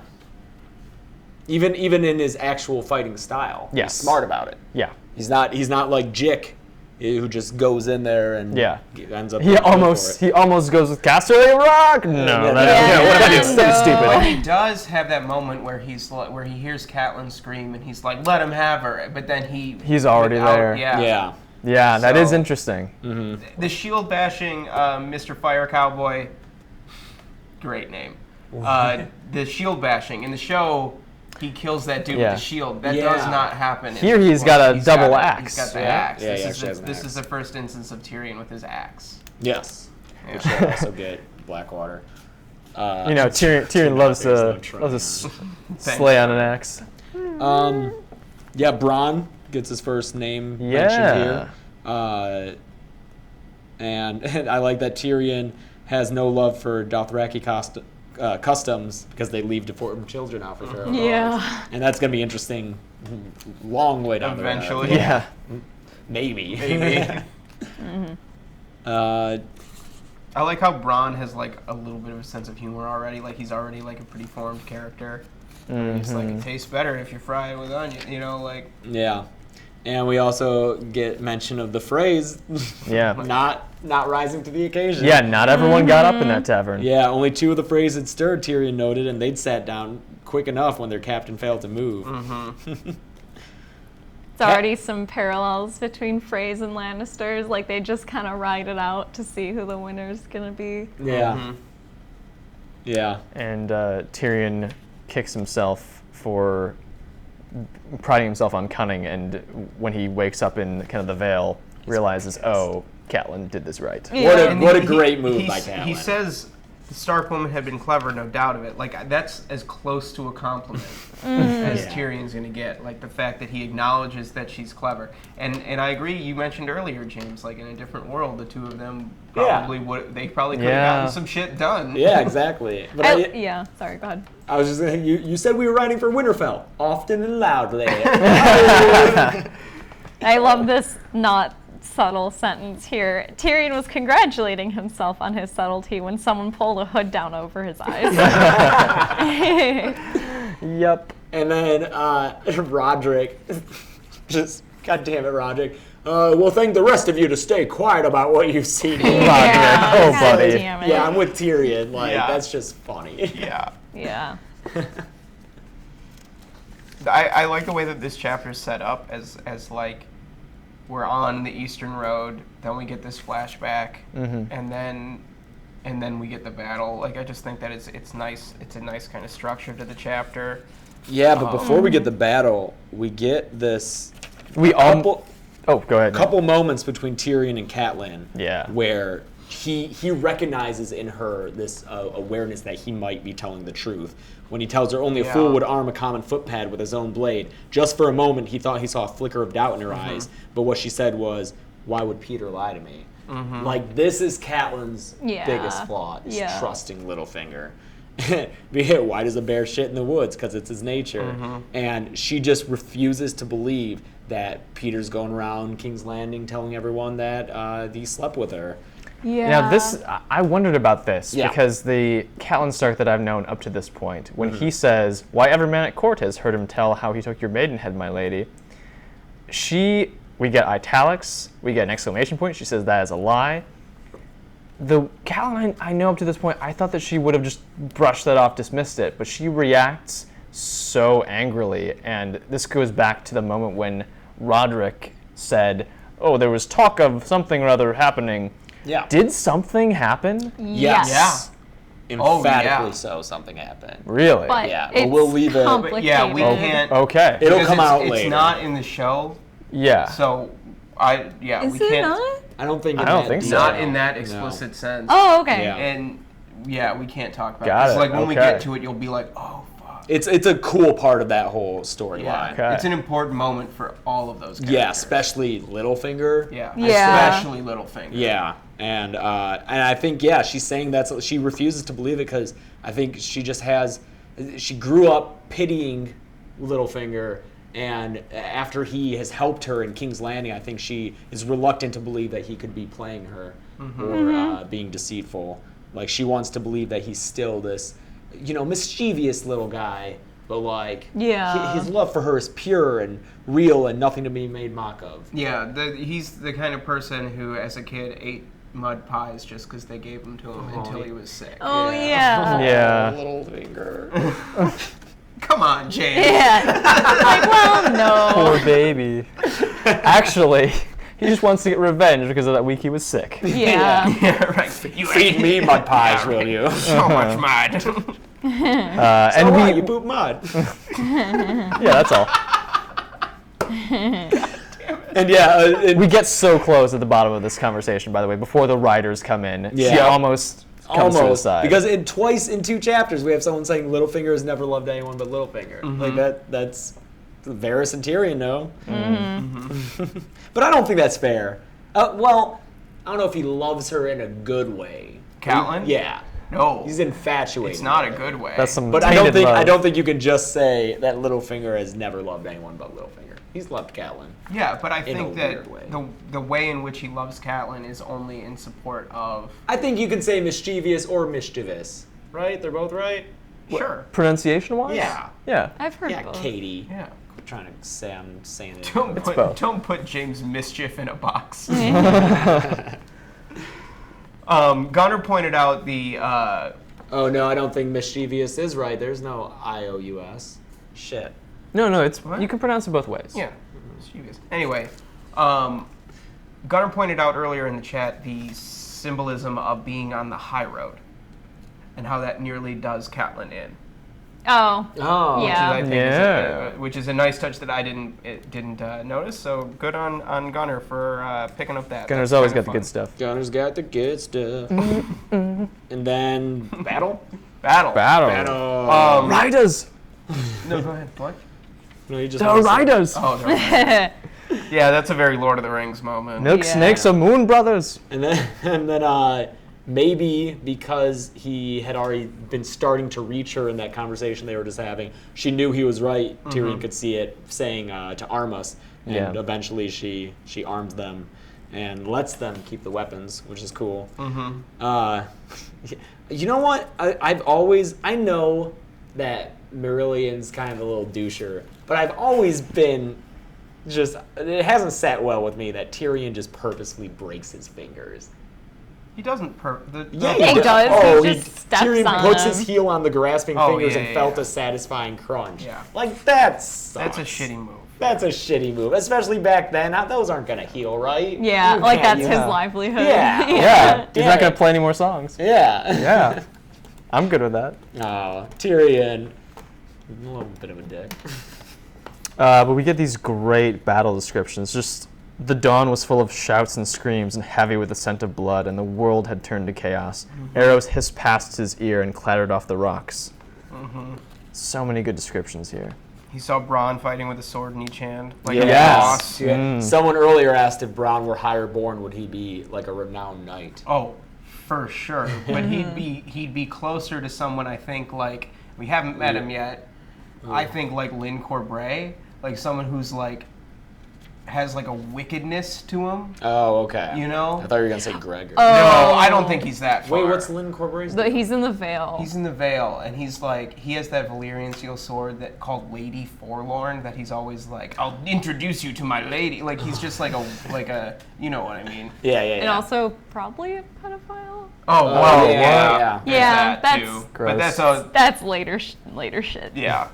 Also, But- though, I don't think that if Bronn were raised in sort of a higher class, that he would be as good as he is, or he wouldn't fight the same way at all. No, I don't. If He you were wouldn't have had to learn that fighting style. Yeah. Sure, Yeah. but he could be somebody. He could be like, he could be a knight Sure. and still have this. But I think what we're learning here is that whereas Catelyn wants to do her, what is right by honor, he's more about survival. He's like, you can bury the bodies. I'm leaving. Oh yeah, yeah, so- for sure. Yeah. And then I thought it was interesting that Catelyn Stark stepped up behind him and opened his throat. This is Yeah, I underlined that. kind as of, well. kind of mirroring the cat's paw earlier in the novel. Cat's paw. And it's gonna be a thing with Yeah, her. stuff. So, and then I love right after that, the horseman remembered an urgent engagement elsewhere and Yes. galloped off suddenly. Of course, Tyrion would I think know. about that. Yeah, what a love that. Tyrion line. Yeah, it's so funny. It's like, I guess he had something more important to do. And when we first get into it, I like how Tyrion sort of has a shocked line. Tyrion saw an arrow sprout from the throat of the man in the shadow skin cloak. When he opened his mouth to scream, only blood came out. Yeah. And then at the end of the battle, the classic, you need a woman from Bronn, and then I'm willing if she is, and then everybody laughs. There's a start. Yeah. There's a start. Yeah. Yeah. There's a Tyrion's start. already working. I love I'm willing if she is. That's so fucking funny. Yeah. I like how disgusted he is that they were fighting with a scythe. Yeah. Is that how it's pronounced? Sorry. Yeah. I always thought it was scythe. No. No. Scythe. Well, obviously I don't talk to farmers. You're such an elitist. Yeah. Most clubs, a scythe. Yeah. I wonder what Catelyn's thought process is here, because Tyrion does team up with them.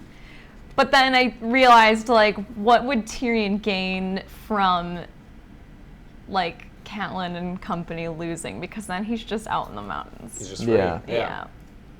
But Well, I like, think that's part of the reason why he instinctually went to protect Catelyn. right. Yeah. Oh, okay. Yeah. I see what But you I'm mean. wondering, like, what is Catelyn thinking? You know? Oh. Like, okay, Yeah. wait, he's helping us, but I'm sure it was like, I'm sure she had a lot of doubt. In Oh, that I think moment. we get a lot of her doubt by Yeah. the time we get to the Eyrie. Yeah. Yeah. By the Yeah. time she reaches the I think veil, she's she is pretty- way less she's sure of herself. I think she's almost convinced she was wrong. Yeah. And But then we'll get to that. then it'll maybe take a next turn. time. Thanks, Top 100 Move Challenge. I'm a farmer racist. I think that's just called elitism. James is learning so many new pronunciations today. How dare you culturally appropriate their tan, James?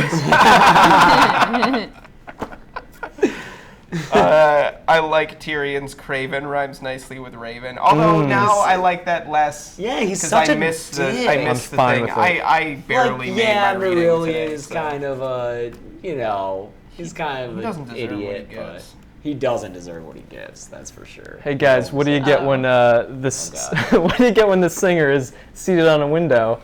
Silmarillion. Oh, Jesus, Yeah. that's awful. Glad your jokes match your shirt today. Amazing. Bronn is not down with burying the dead. He doesn't want to die. Yeah. Yeah. Yeah. Fuck this. So I think that's the first sign of like, Catelyn, you got to read people better. Because Sir Yeah, Roderick both of agrees them. with him too. Yeah, Roderick's even like, dude, we got to get going. Yeah, we gotta- and Mhm. Catelyn Mhm. just, Jet. come on, man. And Tyrion will obviously notice this and take advantage of that. Got a jet. We got a jet. Got a blast. Okay. I Tyrion- never met him. I never promise you this. I never bet against my family. There's Yeah. the explicit Yep. revelation of that. Oh, you're And killing it. Damn Joel. it, Starks. yeah, I like he would count himself ahead in the game. He's come a long way from his wristbound and hood pulled down. Now he's got weapons. Respect. That great chapter, exciting chapter. Yeah. Our first big like fantasy swords and swords fight. All right, 20 pages left, and We're doing good on Yeah. time, guys. This next chapter though may derail us. yes, Ah, Arya's man. very long chapter. Oh, there's so yeah. much Very here. long, we but started at like 3:15. Never mind. Yeah. We're right normal on on time. time. It's Arya 3, I have so many and questions. you know what? I'm not gonna lie. Until she gets to the dungeons, I Boring don't really chapter. care about this chapter. Same. I think What? it's- Because it's just her running around. Yeah. Yeah. And like there's Myrcella and Tommen, and I just feel like. Oh, I got a couple We of do things. get. This is the first like. Oh, I'm mistaken as a boy. Yes. Yeah. Yeah. It's not Syrio being like, boy, like purposely doing it. It's Yeah. someone actually thinking that she's a boy. And we get that Yeah. twice even. We get it at the beginning with Myrcella and Tommen, and we get it at the end with Yoren. Not Yoren, No. right? Oh, Yeah. At the end of the book.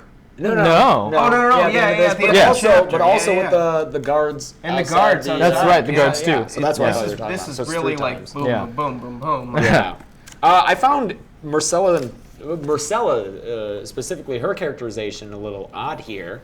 You know, I always think of her as a really sweet girl, but here she's like, what are you doing to that cat? He's a ragged boy, isn't he? Look at him. But I bet Myrcella is almost kind of, I mean, I think it's almost like what's her face at the inn, where it's like, yeah, she's nice, but depending on who you are. Sure, like this is like a dirty commenter. Yeah. Yeah. Like, Yeah. this is a random comparison to make, but just like, Clarence is buying. Bye, Clarence. Bye, Clarence. bye. You hear like actors talking about like, oh, this other actor's so great to work with, so kind. But you know that actor is probably like whatever to Sure. people who aren't like, Or they could. Yeah. you know, Oscar-winning thespians. Are they nice to the PAs? Right. So nice, but in what circumstances? Yeah. there are like good individual lines here. I really like the repetition of Sirio's lessons is really important. Yeah. We Quick as a get snake, quiet as a slippery as an shadow. eel, all these swift as a deer, all these similes. Light as a feather, Strong stiff as as a a bear. board.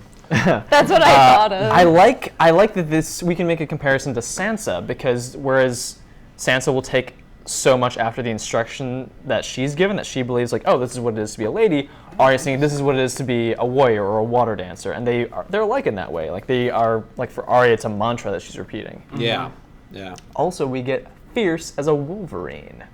So A, Wolverines exist in this world, and B, they're Wait, where's fierce. that? Top I of did see that. 342. Yeah. Is it?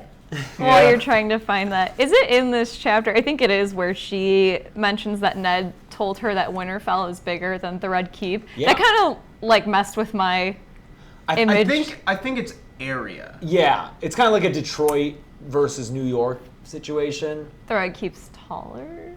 Yeah.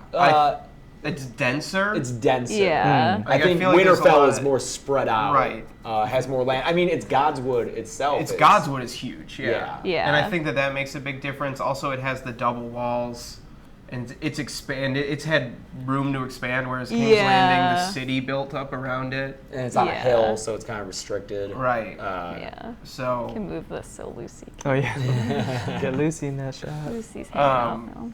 But yeah, I think that was a weird thing too, because you just imagine the Red Keep, the way, especially the way that she runs around it and like gets all lost in the Shawshanks tunnels it. and everything, Yeah. Yeah. as this like just sprawling massive thing. But I think it's more built up. Anything I else? really wish we could see Casterly Rock. I know. Yes, I don't Casterly know Rock if is we're the ever great, gonna see the it. shadow to the west, or in the west casting a shadow. Anything else before we get down to those dungeons? Everything I underlined was dungeons. I like that she runs into the dragon skulls. She She doesn't, recognize them as dragons, and that always bugged me. Yeah. Yeah, because what else are they gonna be? Like, Did Yeah. she was she's she smarter than that? was she given all these stories though about the dragons down there? But But she's aware of she's dragons. Yeah. like- Well, maybe she didn't have the stories about them, like the skulls being there. I don't know. I feel like it's a very She might not pay attention to the stories, guys. That's true. Bran's sure. into the dark stories, Sansa's into the knightly stories. I don't think we ever hear any indication of Arya being interested in stories. I think she's more interested in doing well, she's stuff. obviously Yeah. interested in like the story of Nymeria. Oh, that's true. She might not care about dragons. No, no, yeah. I do like that it's described in a very relatable way, like the experience of being a kid just running around somewhere that you're not supposed to be. Yeah. 342, she was blind. Yep. Yeah. Oh. And chasing cats. Chasing cats. Chasing cats, yeah. God, Yeah. Jeez, it's all. It's right all here. just like so circular. And Let's then- get into it, Let's guys. get into Yeah. it. This, Yeah, no, this is probably my God. favorite passage that we read. Is starting from somewhere far below her, she heard noises, and just all this Illyrio Yeah. Varys stuff, and that's who they are. I remember the first time I read this, I was like, "Who the fuck are these people?" But I mean, it's pretty clear now that I know characters better. Yes. You got a large man with a forked yellow beard, and then how is Varys described? Probably stout. Yep, stout man in a leather half cape. The first time I read this, I knew that was Illyrio because of the fat and the beard. Yeah. But I don't remember if I knew explicitly that it was Varys. Yeah. Lucy just taking over this. It's so funny.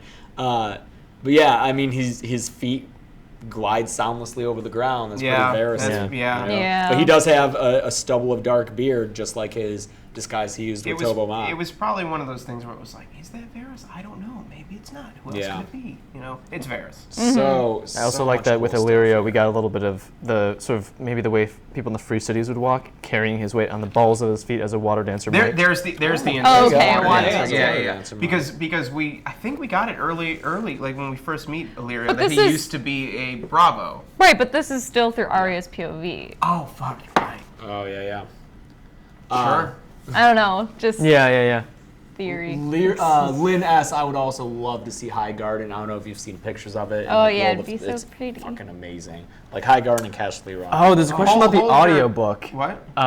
Does the audiobook use Varys' voice here? It does, yes. doesn't it? Yeah. Yeah. So yeah, that kind of gives it away. Yeah. Yeah, that does help. And it is interesting in the previous chapter when Varys visits Ned, the audiobook uses a different voice before he's like saying like, "Oh, could we be alone, Lord Stark?" Yeah, he's obviously not disguising his voice Yeah. when he Nope. thinks it's just him and Illyrio. This weird rock thing, Illyrio, or is it Varys, pushes at something, and a huge slab of rock, red in the torchlight, slid down from the ceiling, and where the entry to the well had been was nothing but stone. I've never understood how this works, but from what I understand reading online, it is like a real thing. Yeah. But I don't, like, what's he doing? It's Do all, you know it's how all, it works? Yeah, it's all mechanical. It's like a secret passage. It's a switch. Okay. Yeah. It's hard for me to comprehend how something like that could exist in this time with this technology. What I but think, if I remember, 'cause it has like, to do with weights. Yeah. Yeah. What you have to kind of imagine, though, is just the massive mechanism that it takes. Yeah. Like, built into that wall is a huge thing to pull it and everything. Yeah. Okay. So- And yeah, in the show, it is kind of explicit, but they are in shadow. They aren't. Yeah, they don't show them because. And it's Joel not- forgot it's- that scene was. in Oh the yeah. show. Yeah, I went it's back and a lot rewatched it, but shorter. it's actually so bright. Like they're out in the. At first, I think they're out in daylight, and then they come in from that. It's, Really? It's like a drain, right? It's like a there's like water down there, isn't it? Like think a. so. I thought maybe it happened just in the room. Like, with but the it's dragons. so Oh, light yeah, compared to the darkness And described can here. you clearly tell it's Varys? Oh yeah. Okay. Yeah. Yes. Illyrio referring to the Dothraki as savages, but recognizing that they won't bestir themselves until the son of Daenerys and Drago is born. Which reminds me, I feel like I thought we checked in with Dany a lot more frequently than we do in Game of Thrones. It's kind of weird. We don't get really like a lot of Dany until way later, Yeah. which I'm fine with. So I wonder. I'm questioning now that it's not just that they want Dany to come over. I get that, but also that they eventually want the wolf and the lion at each other's throats. Yes. And it's too soon now. Yes. Now is Also, okay. this, I'm sorry, this is the explicit mention of the Knight of Flowers writes Highgarden urging his Lord Father to send his sister Yeah. to court. Yes. Lord Renly and Sir Loras intend that Robert should wed her, and make her new queen. There's the explicit revelation of that plot. Yeah. So Yes. this is the third mention, which is pretty cool. Littlefinger. What the fuck is he up knows? to? Okay, so I really love their before. Yeah. Sorry, Joel. No, You're okay. going to get into a thing, and this okay. is quick. I'm so confused. All right. There is no longer. This is no longer a game for two players, if ever it was. I really like that line, and then it talks about Stannis, Lysa, and the Highgarden plot. Yep. Joel. Now, why do they want the Starks and the Lannisters to fight? Power vacuum. Yeah. Yes. If they're fighting and Yeah. causing a war, and then a Targaryen shows up Yeah. and is like, "Hey, this is my throne," the realm's gonna be like, "Yeah." Great, A because target, we're so yeah. sick of Starks and Lannisters Yeah. because they can't get their shit together. A Targaryen or a Blackfire. God damn. Oh yeah. God, we yeah. can't even get to it. Okay. now. So deep. That's For really now, weird. let's call them Targaryens. So, are they taking advantage of the situation that's already happening, or would they have always wanted it to be the Starks versus They the have been plotting Lannisters? this for a long time. Yeah, like Stark it's- versus Lannister. well, they're Yeah. but they're also their overall plan, and it's really complicated. It's Yeah, hard. it's It very sucks complicated. I think they've been planning to create chaos in a power vacuum for a long time. I don't think they were like, "Hey, make Ned Stark hand because this will cause conflict." Yeah, that's the I only think- reason that it could have happened, because if Jon Arryn hadn't died, and then if Ned hadn't been picked, there wouldn't have been any reason for the two to be in conflict. So I right? think they see this opportunity as like, "Oh, this will work nicely Yeah. for our plan." They're like similar to Littlefinger. They adapt to the situation. They adapt their plan. I think their previous plan was more based off of economics. Like you learn about how the realm has become so much in debt. But that's Littlefinger's doing. Well, That's also, Littlefinger's doing, but Varys didn't stop it. That's true. Why? I also think the bastards, Robert's bastards, come into play there too. Yeah. Oh, Varys did visit. Because He knows Varys what is can do. handling the bastards. Yes. Yeah. Now, okay, one more The question. Lannisters play a role regardless. Yeah. Yeah. Why? Why is this their plot? Is it to install it, just to bring the Targaryens back. It doesn't seem like it's that. Is this something that they came up with after they realized that Robert was going to be a bad king? Well, Robert's been a good king. No. He hasn't. No, he hasn't. No, the realm has been at peace But, like, for almost relatively- 100 years. Relatively, Like- compared to Aerys. But not compared to the Targaryen kings before that. He's running them most into... of them. Yeah, Targaryen King a lot I more mean, so you had shitty. like 2 that were good. Yeah, but I don't know. He's getting the realm into debt. Yeah, like, are you bankrupting the realm because Yeah. Robert's doing it anyway, and quickening that will have a change in power, or are you just doing it to bring back a Targaryen? They may have deeper a- reasons to bring a Targaryen and or a Blackfire to the realm and Yeah. see them. Okay. We'll get into it later. All right, I'm This sure is Yeah, we will. this is Gunnar like, said Blackfire Rebellion could be its own doctoral thesis. It Yeah. really could. Yeah. Yeah. But If we'll- you guys have finished the series and want to learn more about Varys and Illyrio's motivations, check out Radio Westeros. their latest Their episode, latest I think, episode is amazing. which goes So into good. more detail on the potential for a Blackfire plot. A lot of detail about this. Also, Radio should Westeros we is just the explain? best. I mean, I want to go like, explain Blackfires, but Blackfires are an offshoot of the Targaryens. They're bastards. Yeah. That's it. That's They're it. royal That's all you need to bastards. know for now. Yeah. I mean, we'll get into it later, especially with Rob and Catelyn Yep. down the line. Yep. But Paige, I'm sorry you ripped your book. yeah, that Yeah, sucks. that sucks. I would be furious if I ripped Where is it? Delay, you say, make haste, I reply. So they want to delay the Stark-Lannister conflict and at the same time bring Daenerys and, well, bring Viserys Viserys at this point. and, Yeah. and the Dothraki over Yeah. to Westeros faster. and this is important to note here that they want Daenerys / Viserys and the Dothraki to come over because in the next chapter at the beginning, Yes. Varys is all about poisoning Dany. Yeah. And it's worth thinking about why he would be. Yeah. Also, here is a mention of the little birds. I need another 50 birds. Yeah. So many, the ones you need are hard to find. So young to know their letters. Perhaps older, not die so easy. Varys, no, the younger are safer. Treat them gently. Illyrio, if they kept their tongues. So That's a show. That's a show that's- book difference. Show does not include this. In the book, Varys gets really young kids, teaches them how to read and write, and cuts out their tongues. And that's how the little birds are. Is that how you read that? Yeah, I think that's Yeah. established. Oh yeah, Cuts if out they their kept their He tongues, does, yeah. and then saying like too risky. Because they could just tell anyone. Yeah, right. At Yeah. least if they are like writing messages, a lot of people don't know how to read and write. Yeah. So Wow. yeah. Viserys, I'm sorry. No, Pronunciations are So I think this chapter is really interesting because between, as we're going to see in a second, Ned ignoring most of what his daughter says, Yeah. Arya not remembering most of it, it's mostly for us. The other thing Yes. too is that Arya fixates on like their figures of speech. They Yeah. like one. She thinks one it's refers literal, to the wizard. the other as a wizard, and then Yeah. the other refers to the other as a sorcerer, and they invoke these kind of just like general like adult, figures of speech, and Arya in her kind of like dazed confusion and the fact that she's a little kid can't get past that part. Yeah. And Ned, because he can't get past whatever he sees in front of his face, is like, oh, you saw a wizard? They're just actors. Yeah. And she's saying they were talking about killing you, and he dismisses it. Oh, also Arya, I wrote this down like Arya, exclamation point. How could you not mention, and now his wife has abducted Tyrion Lannister? Like, that's a yeah. big deal. Because I think that's too much for her. She's Yeah, a she 7-year-old doesn't understand girl. what that means. Yeah. Like, whose wife? Yeah. Well, they were just talking about Get Lord Stark's, the one who troubles my sleep. He has the bastard, he has the book. Soon enough we'll know the truth. I like how she thinks the bastard's John just because that's all she knows. Oh, yeah. Oh, poor When girl. she's going All right. to get through the guards, the guard tells her that, where is it? He'll cloud her on the ear.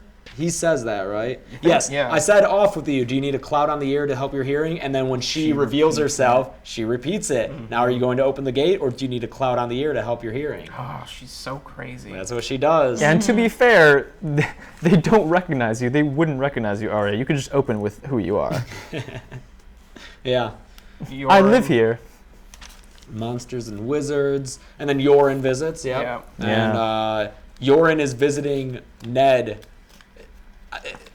outside of his duties as a Black Brother. Yes. Right. He's there because he has respect for Benjen, and so he knows that Ned's his brother, and is like, hey, I saw this FYI. happen. Yeah, and he You got know there. what? He even inconvenienced himself. He raced to King's Landing to beat other people, even though Tywin will have gotten word by I think now. that's something that's really interesting to think about when we talk about Yoren, knowing his language, the language that he uses.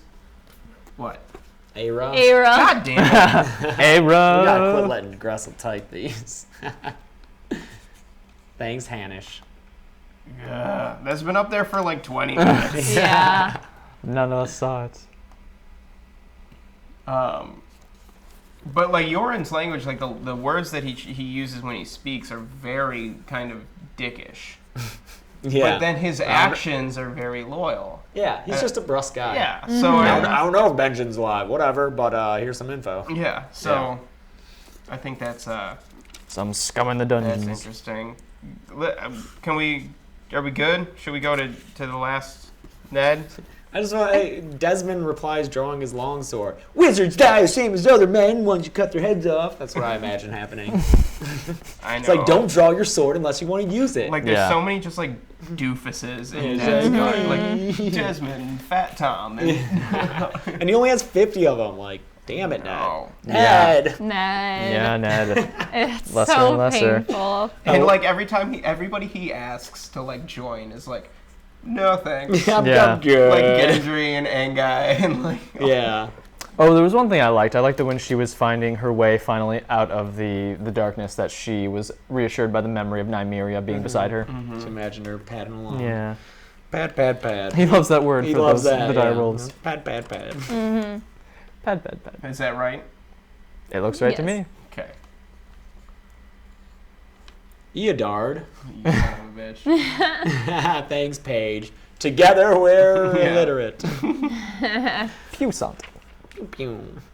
Puissant. Alright. All right, last chapter. Can we? Eddard 8. This is a short Yeah, one. let's do But this quick. Some things we got happen. Q&A after. I know, but we're at 2 hours, so let's. You're talking of murdering a child. This is just arguing. And like you said, Chelsea, this is Varys really Yeah. encouraging all of this. Because Varys definitely knows that that's a huge point of contention between Ned and Robert. Yes, he Oh. knows that this will create. Got this it. is Yep. us parroting Radio Westeros, to be real. But he knows that this is going to cause a conflict that may or may not drive Ned away and back to Winterfell, where he'll be safe. And it happens, except for one little bastard. Like, Ned would be home in Winterfell if Yeah. not for Littlefinger visiting him at the end and being like, just come to this brothel with me. Yeah. Yeah. Varys fucks up, or Littlefinger fucks up Varys' plans. And it's just, I love their back and forth. It's the best part of this series. Like the real war is Varys and Littlefinger. Yeah. Yeah. I love it. Also, like, Renly, man, he's so blasé about things. Like, about murdering Daenerys. And it seems simple enough, you know? He should have killed her years ago. You gotta do it. Yeah. And then Ned, very characteristic line of Ned, mercy is never a mistake, Lord Renly. Is it not, Ned? And then I love that he's like, my good friend Sir Barristan. Yeah. And yeah, of course, them being bros again. Yeah. Bros. So me being like, forgive me, but I must stand with Lord Eddard. Pycelle clears his throat, a process that seemed to take some minutes. You really get a sense in the book that, like, Pycelle is used much more in the show than in the books. He has such few parts, whereas in the books, or in the show, Pycelle is on the same level pretty much as Littlefinger and Varys. You know, they're like the three small council, yeah. like conniving More so than guys. Renly, right? Oh, for sure. I'd say so. Renly's I'd say an Renly. outsider. I mean, Renly just has show issues. He does have his own plots though in the books, so he's more. Yeah.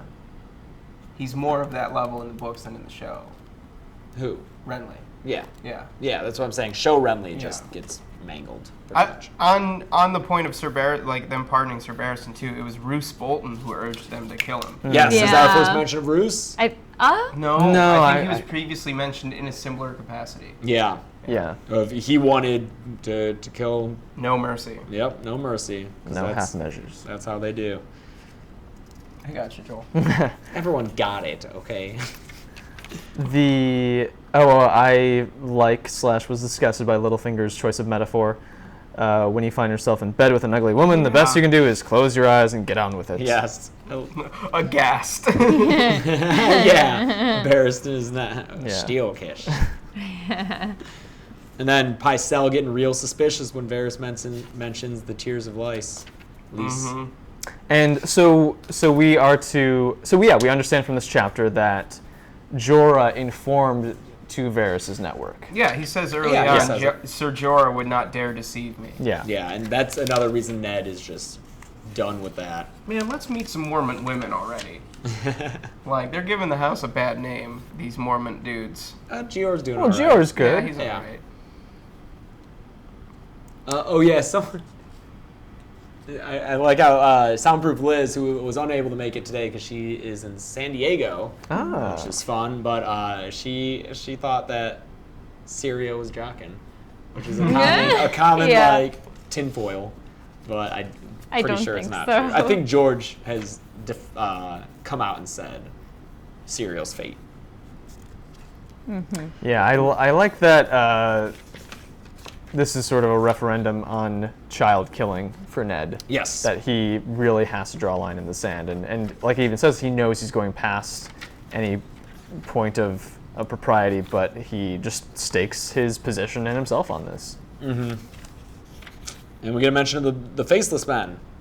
Yeah. Do we think that, so Littlefinger probably investigated this option before going to Lysa?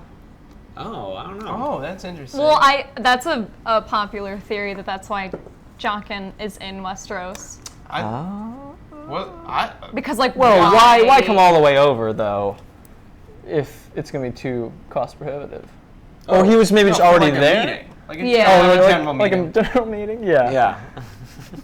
I was like, Littlefinger's like, no, I guess I'll just do chicanery and not pay all this money. Yeah.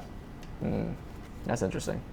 And a mention of how expensive it is for the Faceless Men to kill a merchant. I don't dare think what they might ask for a princess.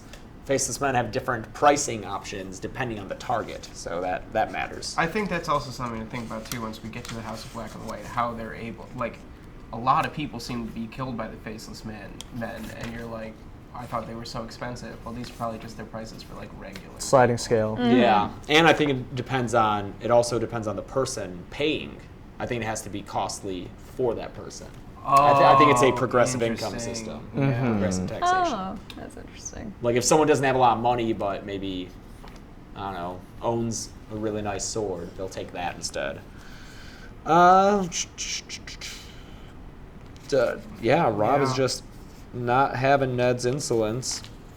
Ned resigns as Hand of the King, and I like how he worries about, like, what Robert, like, if their friendship would survive, it will survive this. Like, he talks about how, like, Robert's mad at Rhaegar still for this long.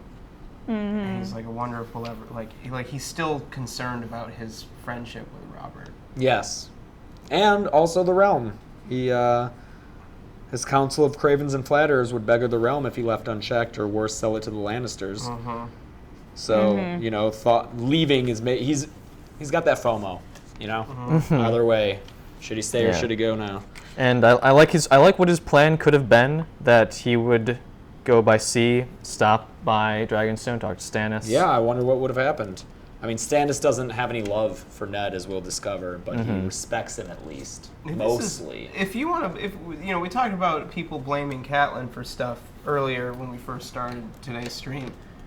Stannis really fucked up by leaving and just removing himself from everything. Yeah. Yeah. Like, for a man of duty like Stannis, as we'll learn, he's not doing his duty to the realm. But is he, though? Because isn't he... Card full. Oh, okay. That's fine. Well, we just gotta make sure Yeah, that yeah. it doesn't shut up. Yeah, let it. Isn't he off on Dragonstone for reasons related Leave to it. what he's been investigating? I forget why he's back. I think he's building up an army. He's building up. Okay, around it, yeah. So, and I you know, think he's doing Melisandre something. has a role in that, and we'll Yeah. get into that Okay. Yeah. in Clash. But Nor did he offer his guest a seat, but Littlefinger took one anyway. Yeah. I love Littlefinger's character. Oh, and don't forget on 357, the moment Ned has when he is saying, some secrets are safer kept hidden, some secrets are too dangerous to share, even with those you love and trust. Oh. And then he thinks of Catelyn a moment later. Oh, wow, I didn't even, I didn't underline that. Good call, man. And then, the next sentence is he slid the dagger that Catelyn had brought him. yeah, Yeah. Oh, Ned. Buddy. Kind of wish he had told her. I get why he didn't. He was not free yet until he was. He must play their games, but play them poorly because he's Ned Stark. Yeah. You're so inexperienced. Thanks, Lil. We're about to end soon, but if you gotta go. yeah. Bye, Lil. Thank you for Bye, coming by. Lil. Can we wrap up? I mean, Yeah. like we all know kind of this chapter. This plays out pretty similarly in the show. I wonder if Littlefinger's gonna take Ned on another Yeah, just cliff like climbing journey. yeah, right. Oh, yeah, to be like, your wife's the whore. And especially because like Ned doesn't know how to get to brothels, so Littlefinger can just be like, "This is the only way there." Yeah. That's like down the street. What's our next assignment, guys? Oh, yeah. Let's pick. So it'll be Catelyn 6, which is the next chapter. And then, let's see, we're going to go around 70 pages, so it should go, what's close to 430? Well, we can get right to 4:30. Oh, is it really? Yeah. And that's the end of another Eddard chapter. We'll just keep ending on Eddard chapters. I'm going to have to go through and count them. Catelyn 6, right? Yep. And then Eddard 9, hold on. Oops. That's a Bran.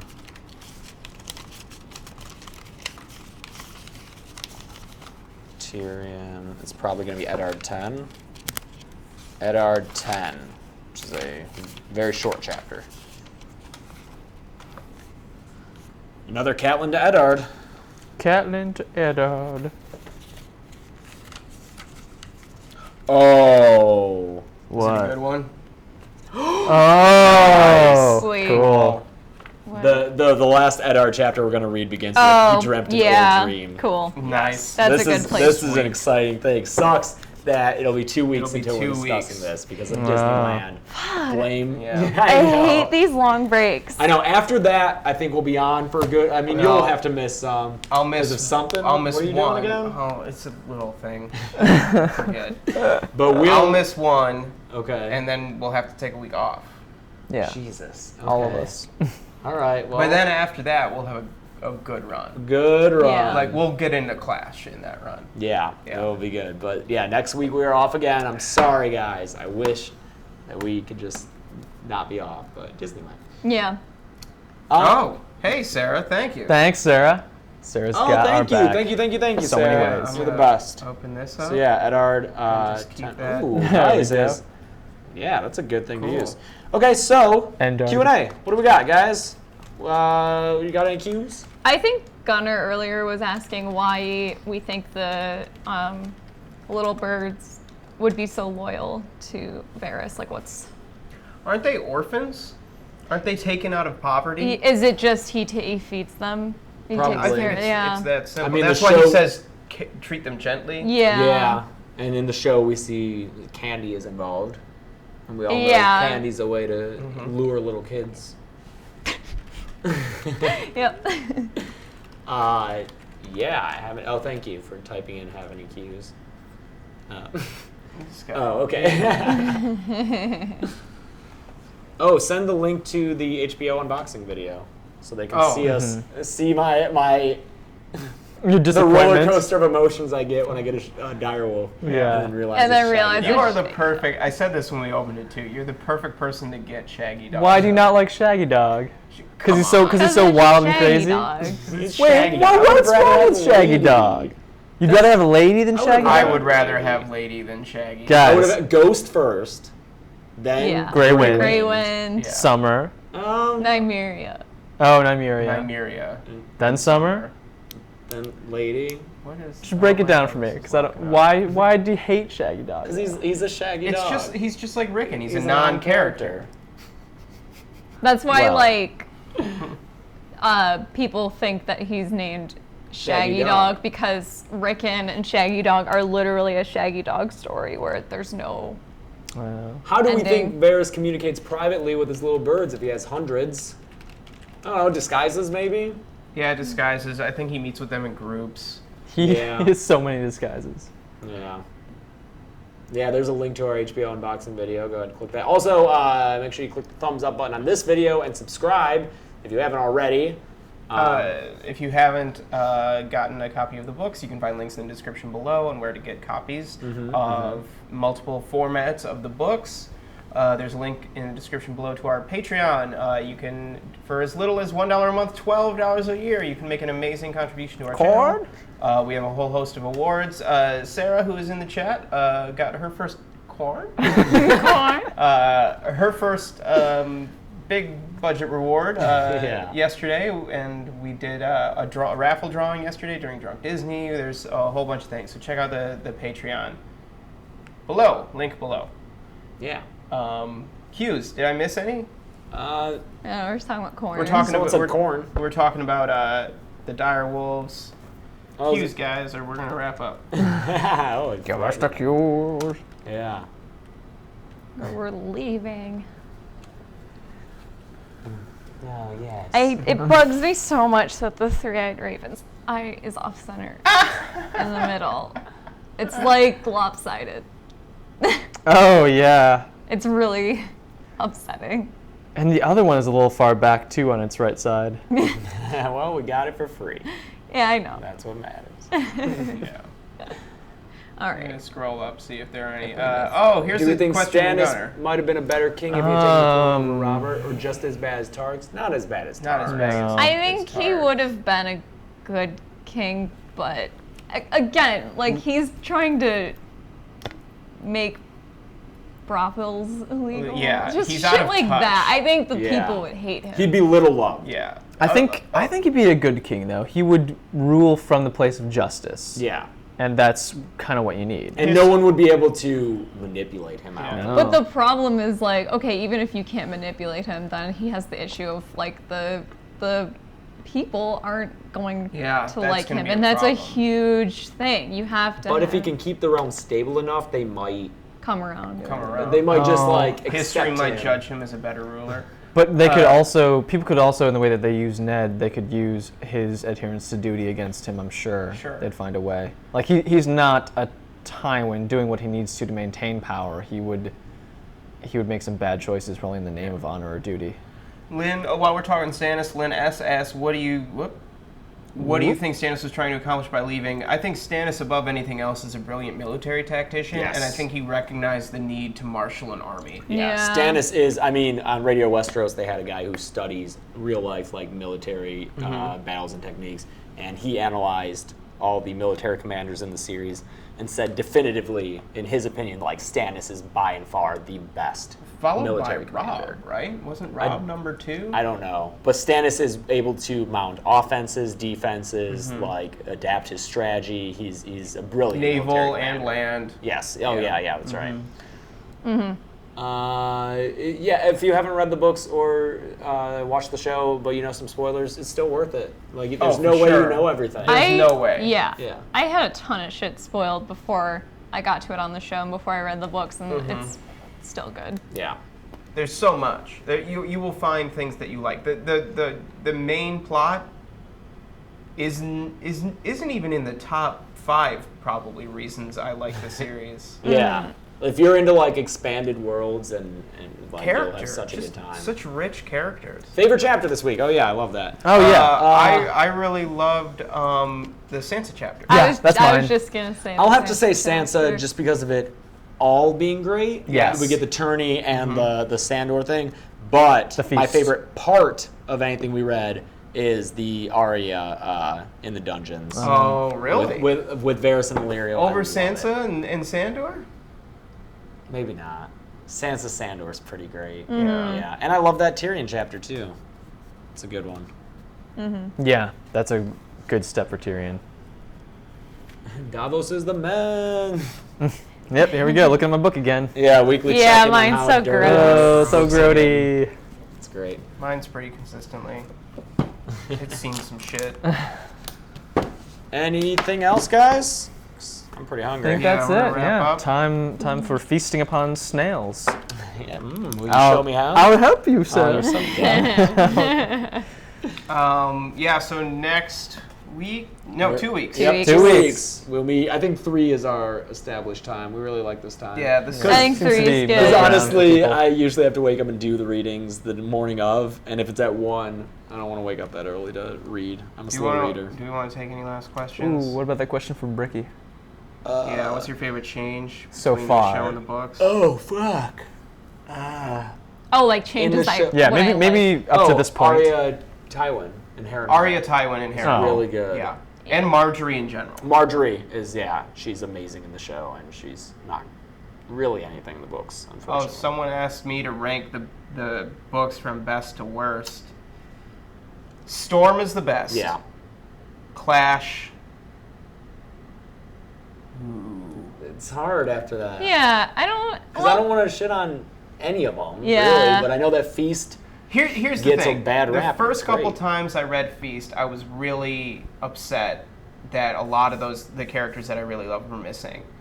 But there's so many good characters in there, and if you just get if you're reading the books for the first time, when we get to, if you're reading ahead, and you get to Feast, and there's a bunch of characters you don't know, give them a chance. You gave all these other characters a chance when you first picked up Game of Thrones.